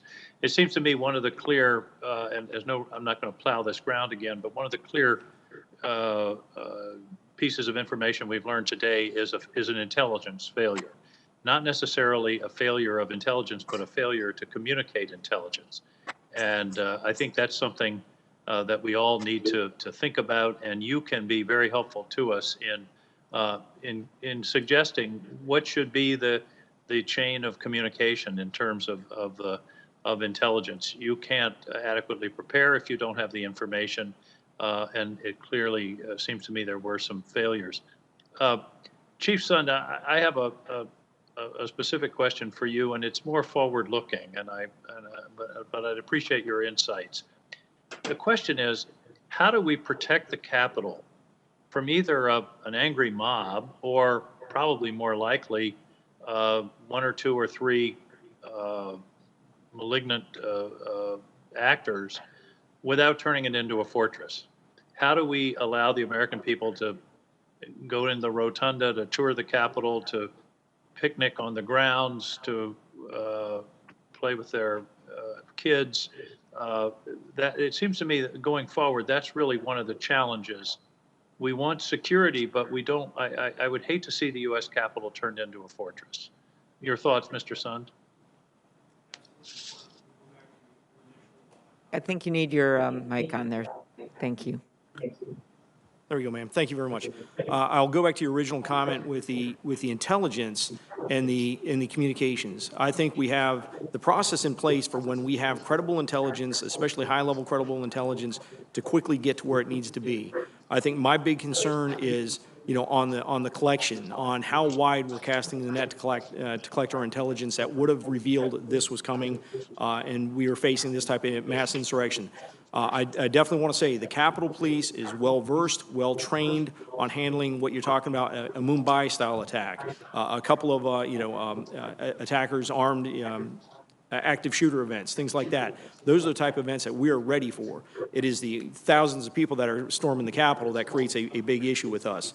So when you talk about, physical security, and I'd mentioned it in my opening statement and one of the initial questions, I think there are options for maintaining an open environment, an open campus type of environment, while putting some substantial physical security measures in place, both for the building, the skin of the building, as well as farther out. Time and distance is our best friend, and the most important thing is to provide some kind of protection farther out so the officers have more more time to deal with it. But that's something that I think should be discussed in a closed or classified session. I understand, but and I hope that is a discussion, Madam Chair, that we can have. I think that's a very important because we just, as I say, we don't want the United States Capitol to be so protected that it's inaccessible to the American people. Amplify on your intelligence. It seems to intelligence answer. It seems to me you're saying it's communicated adequately, but we didn't have the collection that we needed. For example, the Norfolk, Virginia letter. Is it how does it get filtered, and where does it get filtered? Again, the Norfolk Field Office letter. That's something to consider, because even on the 5th, at noon on the 5th, I held a joint conference call with the members of the board, my executive team, a dozen of the top law enforcement and military officials from Washington, D.C., where we discussed the upcoming events on the 6th, the upcoming events on for the inauguration, any kind of threats, any kind of issues we may have. And even though I had, we had the director of the field office, for the Washington field office of the FBI, nothing was mentioned about it. So I think my big point is, I think we need to look out. There's significant evidence coming out that the insurrection that occurred on the 6th was planned, coordinated well in advance, coordinated almost to the point where you're looking between a number of states where you're having events coordinated. And it's that detection that I think would have been key to putting the effective security in place for this event. Finally, when we're talking about providing this level of security, is there a playbook? Is there a contingency plan that's literally sitting on a shelf somewhere that says demonstrations around the Capitol, here's what you do? I mean, some of the timing things, for example, the deployment of the National Guard might have been faster had there been a predetermined set of phone numbers, actions, steps to be taken. Does that exist? And if not, should it exist? To the level where you're including the National Guard, there is a process where we handle special events and demonstrations, but I tend to agree that we need to streamline the process that we request the National Guard in the future.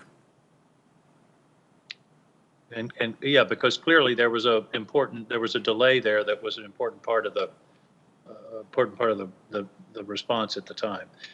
Madam Chair, I want to thank these witnesses. I think they've really made a contribution, and they made a contribution when they were serving in their respective positions. Thank you. I yield back. Thank you. Thank you, Senator. Senator Sinema is recognized for her questions. Oh, thank you, Mr. Chairman. My first question is for Chief Conte.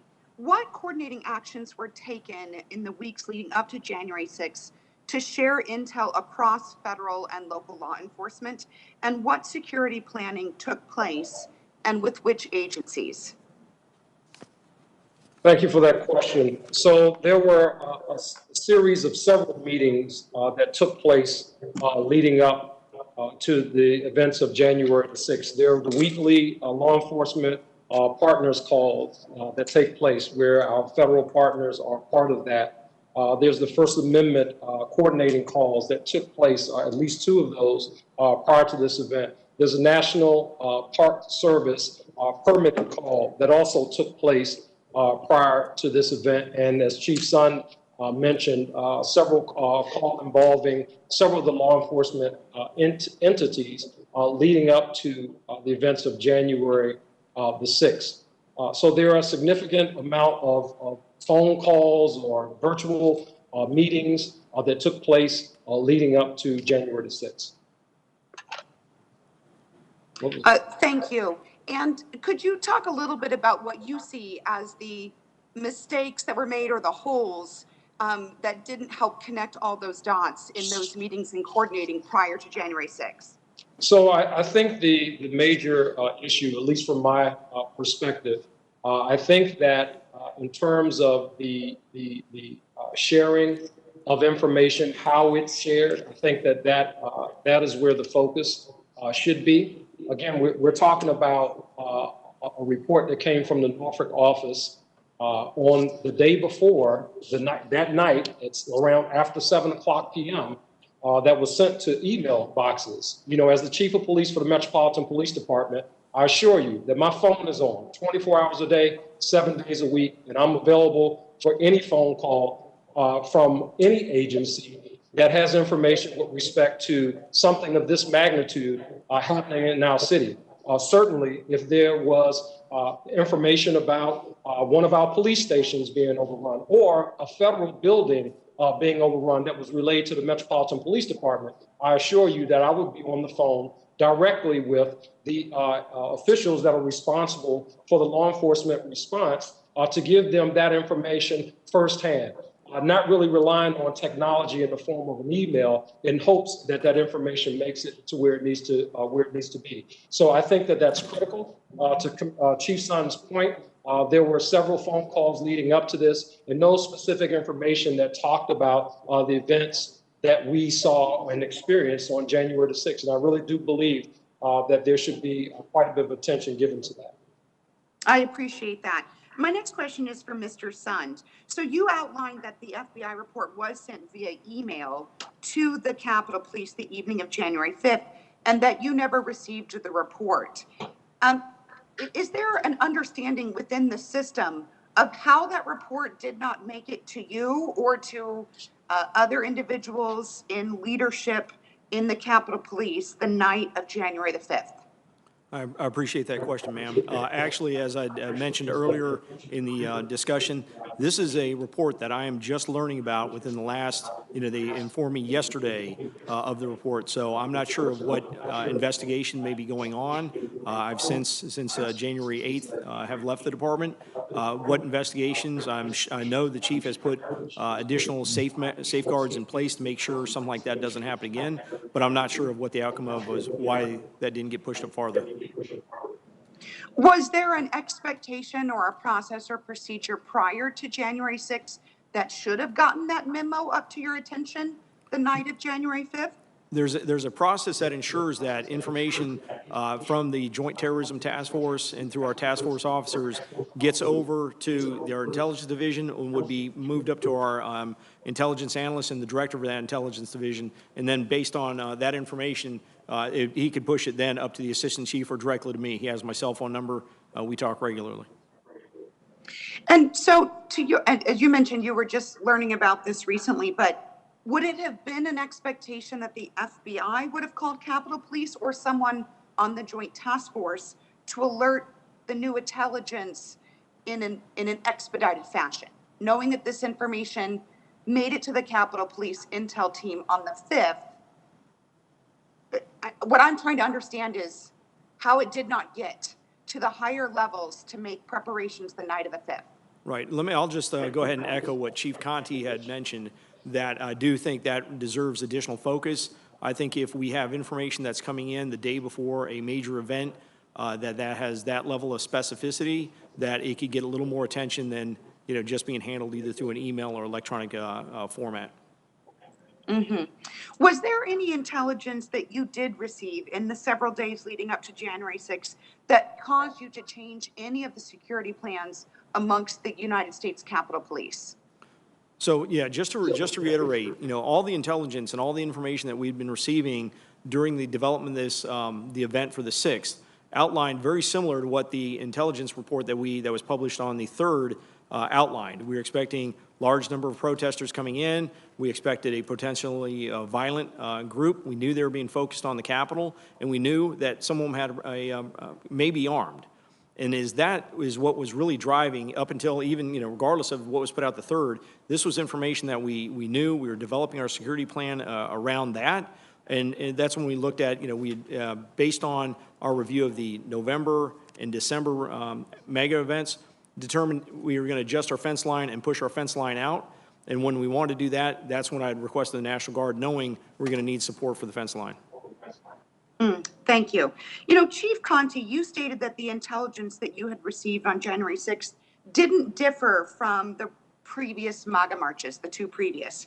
Was there any conversation or consideration about the fact that the January 6th was scheduled on a very important day that Congress would be in session certifying the results of the election? And was that different in a consideration around security than the other 2 marches, which had been on weekends without Congress being in session? Absolutely, and that's reflected in the response posture for the Metropolitan Police Department. For the 2 prior demonstrations that happened, the MAGA 1 and 2 marches, the Metropolitan Police Department, we did not call up officers from surrounding jurisdictions to be stationed physically within the footprint of the District of Columbia. We did not do that before.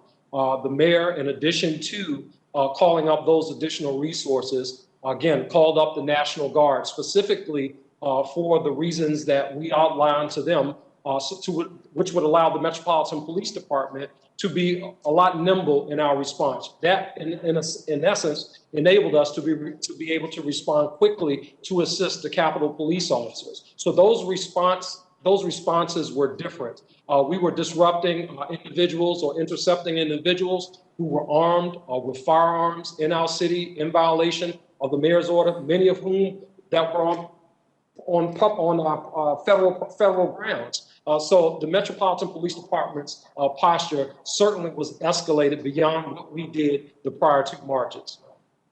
Thank you. Mr. Chairman, I appreciate your indulgence. I see I've gone over my time. I have a few extra questions that I'll submit. Thank you. Okay, very good. Thank you, Senator Sinema, and thank you for your emphasis on the FBI report and the issues that everyone here seems to acknowledge with getting that it didn't go at the right place, and just putting send isn't enough for a report like that.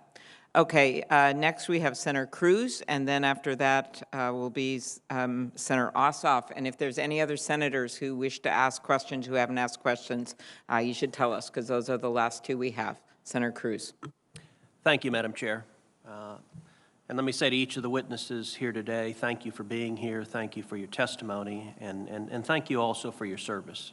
I want to thank each of you and also each of the heroic law enforcement officers who demonstrated extraordinary courage in fighting to repel the terrorist attack that unfolded on the Capitol on January 6th. And we are grateful for the bravery and the courage in the face of a truly horrific attack. In the aftermath of that attack, there is naturally a process to assess what could have been done to better prevent that attack, to better secure the Capitol. And I think everyone recognizes that hindsight is different from a decision made in the moment facing the threat immediately, but this hearing is nonetheless productive for analyzing the security decisions and law enforcement decisions that were made real time, and for learning from them what can be done differently to ensure that an attack like that never again occurs. Chief Sund, I want to focus on, with some detail, your written testimony, and just walk through what occurred in the days preceding January 6th and then on January 6th. So in your written testimony, you say, on Monday, January 4th, I approached the two Sergeant-at-Arms to request the assistance of the National Guard, as you had no authority to do so.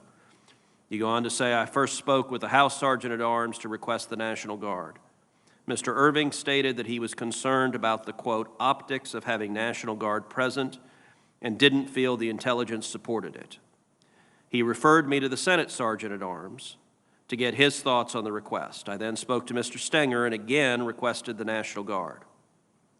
Instead of approving the use of the National Guard, however, Mr. Stenger suggested I ask then how quickly we could get support if needed, and to lean forward in case we had to request assistance on January 6th. Can you describe at a little more length those conversations with the two Sergeant-at-Arms on January 4th? Absolutely, sir. The first conversation occurred Monday morning. I went over, I'd have to refer to my notes, but sometime maybe around 11 o'clock in the morning, I met with Mr. Irving in his office. That's where I made the first request for the National Guard. He had indicated, I don't know if I really like the optics. I don't think the intelligence really supports it. He had, like we had said, recommended I talk to the Senate Sergeant-at-Arms. I went over and met with, later on the day, either, I'm trying to recall if it was in person or over the phone. I'd have to go back to my timeline, where I reached out to him, and they may have already talked, because he had referred me. He said, do you know somebody over at the D.C. National Guard? I said, yes, I do. I have a good friend over there, General William Walker. He said, can you give him a call and see if we needed assistance, how quickly could we get assistance, and what type of assistance could he give us? So that evening, as I was driving home at about 6:35 at night, I went ahead and called General Walker and spoke to him and said, hey, General Walker, I don't have authority to request National Guard, but I want to find out if we needed them on Wednesday. How quickly could you get them for us, and is there a way you can kind of be prepared just in case we put in the request? At that point, he had advised to me that he has 125 National Guardsmen who are supporting the COVID response in the District of Columbia. And if we needed a response, a quick response, he could, what he called, repurpose them and get them to the armory, at which point we could get somebody over to swear them in and try and get them to us as quick as possible. We ended our call. The next day, I met with I met with Mr. Stenger. He came over to the office for the 12 o'clock video call that I had hosted with the dozen of the law enforcement officials from the National Capital from D.C. We spoke about it briefly there and told him what William Walker had told me, as well as I'd passed on to Mr. Irving, I think later on that afternoon. They both seemed satisfied with that response. So, Mr. Irving and Mr. Stenger, Mr. Irving, as I understand it, you have some disagreement with the characterization about the concern about the optics. So I would invite both Mr. Irving and Mr. Stenger to relay your best recollection of that conversation on January 4th.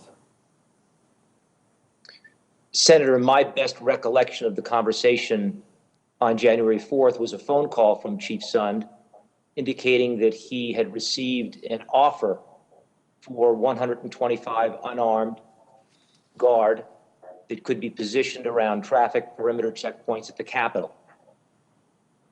My recollection, again, is as we followed up with Mr. Stenger, the three of us engaged in a conversation whereby we looked at the offer in light of the existing intelligence. And the decision, the collective decision amongst the three of us was that the intelligence did not warrant the National Guard. And my recollection, that ended the discussion relative to the offer.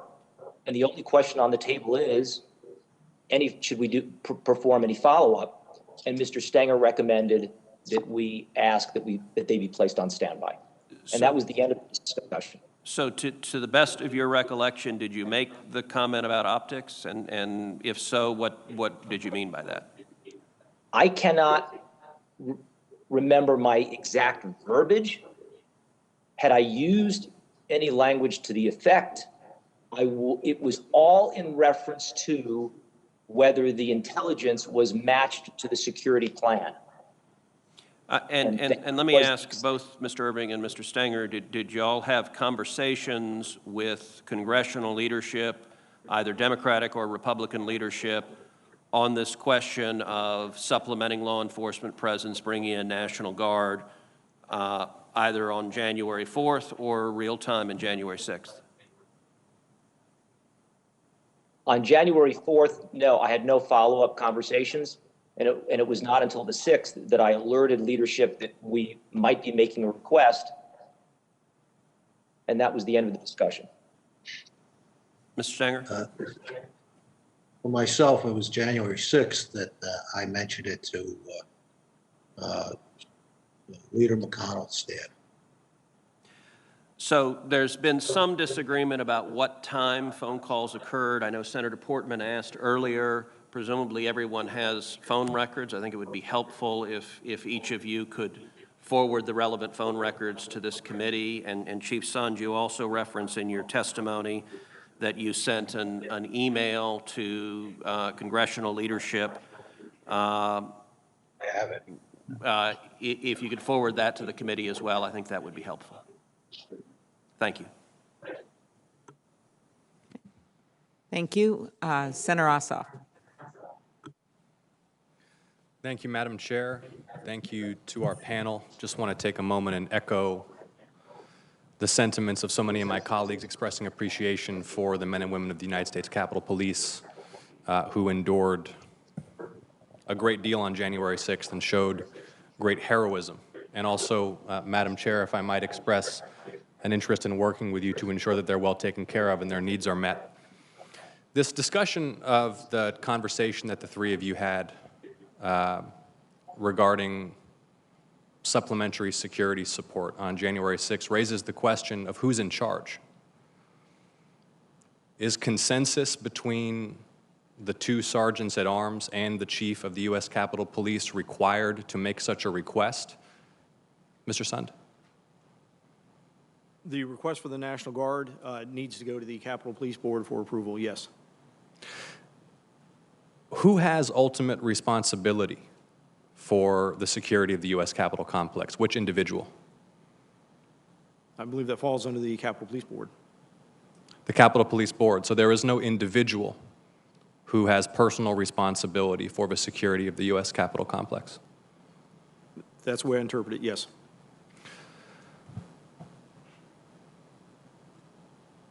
Had the U.S. Capitol Police conducted exercises simulating comparable events such as a violent riot on or within the U.S. Capitol complex?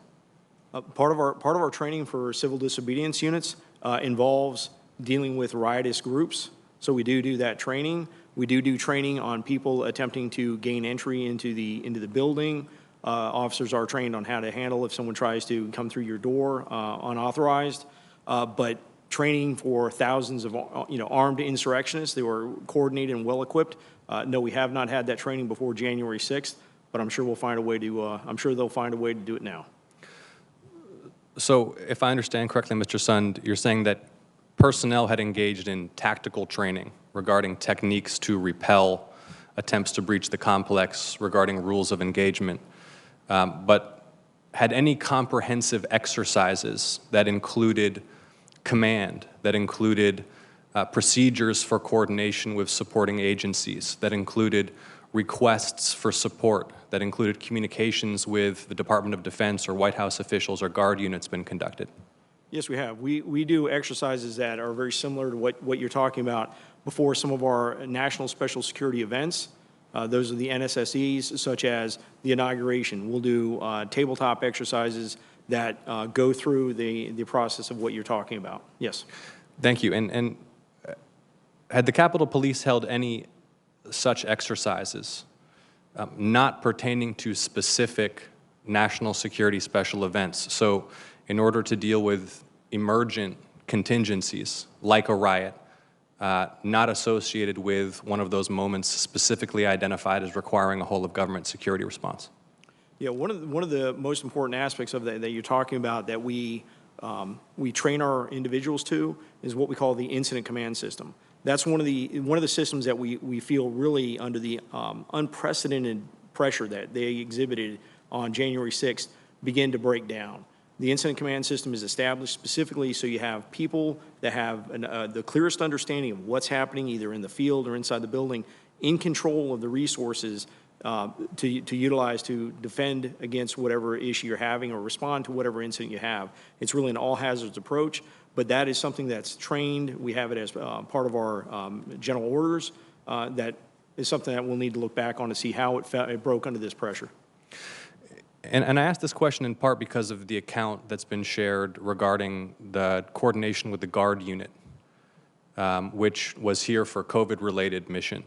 And if I recall correctly, you related that you had a conversation with the commanding officer and discussed mobilizing that unit if necessary, first via an intermediary stop at a Marine Corps facility to then come to the Capitol if necessary on January 6th. Were there not pre-existing channels of communication and procedures in the event you, not at a moment such as inauguration or a State of the Union, but on any given day needed a quick reaction force to provide security support? Well, I think that when you refer to it, I think it's the established process where if you're going to request them in advance or request them for an incident, I think what we need to look at is those emergency requests. But there is a process for going through the Secretary of the Army, placing an official request. Ultimately, we did that. We had to do a letterhead after the fact. We did the oral request first and set it up that way. But I think what I did by reaching out to General Walker was to get an idea, much like as I was requested to do, if we requested them on the 6th, what kind of resources could they give us and what type of time frame would we be looking at? But I agree, there's already existing process and channels for making the request for National Guard. Right, because you in fact anticipated there might be some need based upon intelligence that your department was seeing. But on any given day, if a foreign terrorist organization decided to mount an attack on this complex, do the procedures exist and are the channels in place such that a quick reaction force can be mustered swiftly, such that someone in your position knows exactly who to call and they can do so without consulting with the sergeants at arms? I think what you're saying is what we need to look at, because I'd still be required to consult with the Sergeant at Arms to make the request for National Guard. Okay. My time is running short, so I want to ask you this. What is the intelligence budget for the U.S. Capitol Police, and how many personnel do you have in the Intelligence Division, or did you have when you served as the chief? I'd have to go back and pull that specific information. We have a number of intel analysts. We have a number of people that work there, both sworn and civilian. But I want to give you clear and accurate. Yeah, approximately how many personnel are in the Intelligence Division, I'd please? say approximately right around 30, 35 people. 30 or 35. And does the U.S. Capitol Police have the capacity to do any intelligence collection other than by making requests to executive branch agencies for raw intelligence or analysis? Again, when you talk about intelligence collection, we're a consumer of intelligence from the intelligence community. I'm sorry. We do have the ability to go and look at like open source, see what people are talking about on open source, but going and collecting in-depth, specific intelligence is something that we're a consumer of from the intelligence community. Thank you. Appreciate your time. I yield back. Sir. Well, thank you very much. That was our last set of questions, and we're going to conclude this hearing. I wanted to say a few words at the end. First of all, I want to thank Chairman Peters and Senators, Ranking Members Blunt and Portman for conducting this hearing in such a professional way. We had a bipartisan agreement on how this hearing would be conducted, who our witnesses would be, and also the plan to have additional hearings, including one next week that we'll be announcing tomorrow with the Department of Defense, Department of Homeland Security, and the FBI, because clearly we have and our members have additional questions.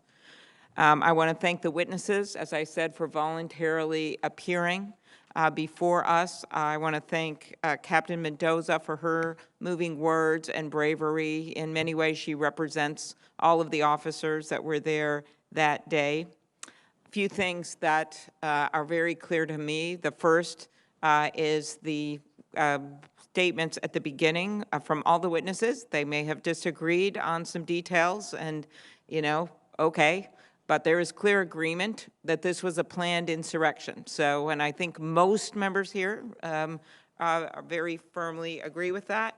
And I think it's important for the public to know that. This was planned. We now know this was a planned insurrection. It involved white supremacists. It involved extremist groups.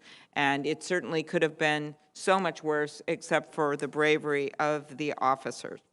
Secondly, we learned about the intelligence breakdown. So many of the members of both committees asked about that, particularly the January 5th, the FBI report that had some very significant warnings from social media about people who were coming to Washington who wanted to wage war.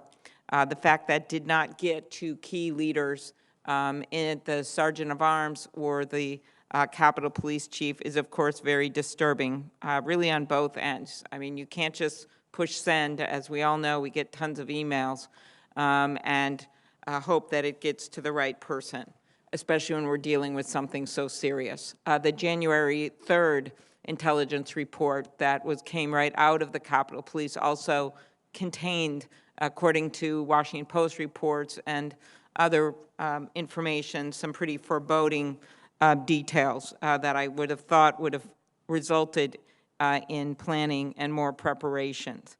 The delays in the approving a request for National Guard assistance, both from the Capitol Police Board and the Department of Defense.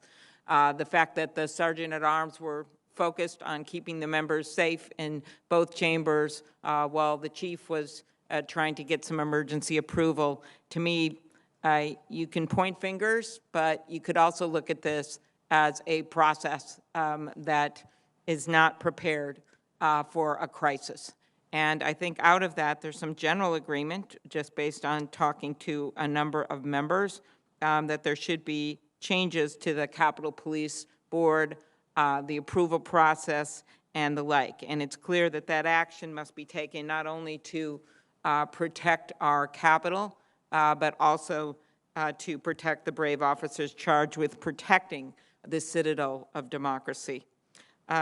Better intelligence sharing, always an outcome when there's failures of intelligence. We know that, but I think we'll get more details in the coming week. some security changes at the Capitol, requests that have been made for a while on those changes that I think we have to seriously consider. And no, it does not have to be barbed wire.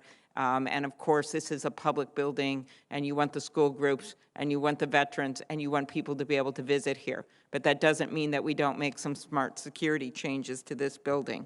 The use of the National Guard. We know after 9/11, the National Guard helped for quite a while. We also know that we have to have a plan going forward, as well as consider what happens when we need a greater number of National Guard in a crisis and how those approvals are made. Those are just some of my takeaways. I'm sure many others will have more, but I do want to make it clear that there are some items of agreement between most of us on this committee, and I don't think we should let the words of a few become the story here, because I think this has been a very constructive hearing, and I want to thank our witnesses for coming forward as they did. And I want to thank Senator Peters, and we look forward to more hearings. Thank you. Well, thank you, Chair Klobuchar. I have enjoyed this hearing. Thank you for your leadership. It's been good in working with you and your entire team with the Rules Administration Committee. And certainly want to thank Ranking Member Blunt and Portman and all of the members who came here together today to work in a bipartisan way to ask tough questions and to get answers. I want to thank Captain Mendoza for sharing her experiences. Certainly a very powerful way to start this hearing. But I truly appreciate each of the witnesses that were here today, who came here today willingly and knew you would be asked tough questions, and you were willing to do that. And certainly we appreciate you for that effort. And while this hearing certainly shed some new light and offered some new information on what happened to the lead up, as well as to the response to the January 6th attack on our Capitol, it's also raised a number of additional questions that need to be asked. For the past 2 years, I've been working to draw attention to the rise of domestic terrorism, and specifically violence driven by white supremacists. We have only seen the threat of this violence grow, not just from white supremacists, but also from anti-government groups and people who have been swept up by conspiracy theories and just simple outright lies. The events of January 6th and the answers that we heard today only further highlight a grave national security threat that our current Homeland Security apparatus is clearly not fully equipped to address. Our national security agencies were overhauled, and they were forged in the aftermath of the September 11th attacks. And they're basically built around responding to foreign terrorist attacks. And they have been slow to adapt to this evolving threat of domestic terrorism that we have seen in the last few years. The Homeland Security Committee was created to oversee reforms to fix the intelligence failures that led to 9/11. And now I intend to ensure that this committee oversees efforts to fix the failures that led to the January 6th attack. There's no question our federal counterterrorism resources are not focused on effectively addressing the growing and deadly domestic terror threat. The January 6th attack marked a once-in-a-lifetime failure, and now we have the duty to ensure that the federal government is doing everything in its power to make sure another attack like this never happens again. We must align our counterterrorism resources and our intelligence gathering efforts to ensure we're focused on this dire threat. The FBI, the Department of Homeland Security, and the National Counterterrorism Center right now are 8 months late on a report to assess the threat posed by domestic terrorism. And we're going to continue to push them to complete this report as soon as possible so that we can take meaningful action. There's no question in my mind that there was a failure to take this threat more seriously, despite widespread social media content and public reporting that indicated violence was extremely likely. The federal government must start taking these online threats seriously to ensure they don't cross into the real-world violence. I also plan to keep the pressure up on social media companies to work harder to ensure that their platforms are not used as a tool to organize violence. So this investigation does not end here today, and I look forward to our next hearing where we will continue to seek answers to important questions that were raised today and others that need to be answered. Before we adjourn, however, I have to do a bit of quick housekeeping. It's my privilege to announce the members of the subcommittees of the Homeland Security and Government Affairs Committee for the 117th Congress. The following senators will serve on the Permanent Subcommittee on Investigations.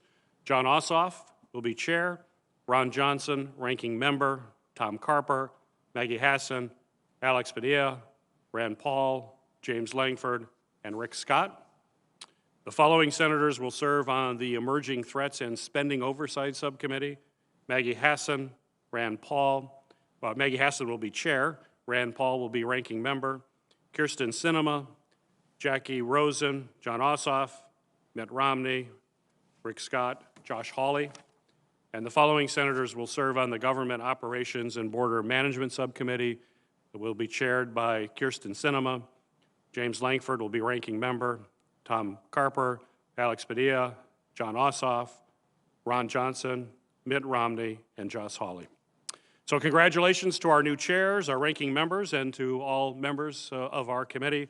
I look forward to working with all of you in the months and years ahead.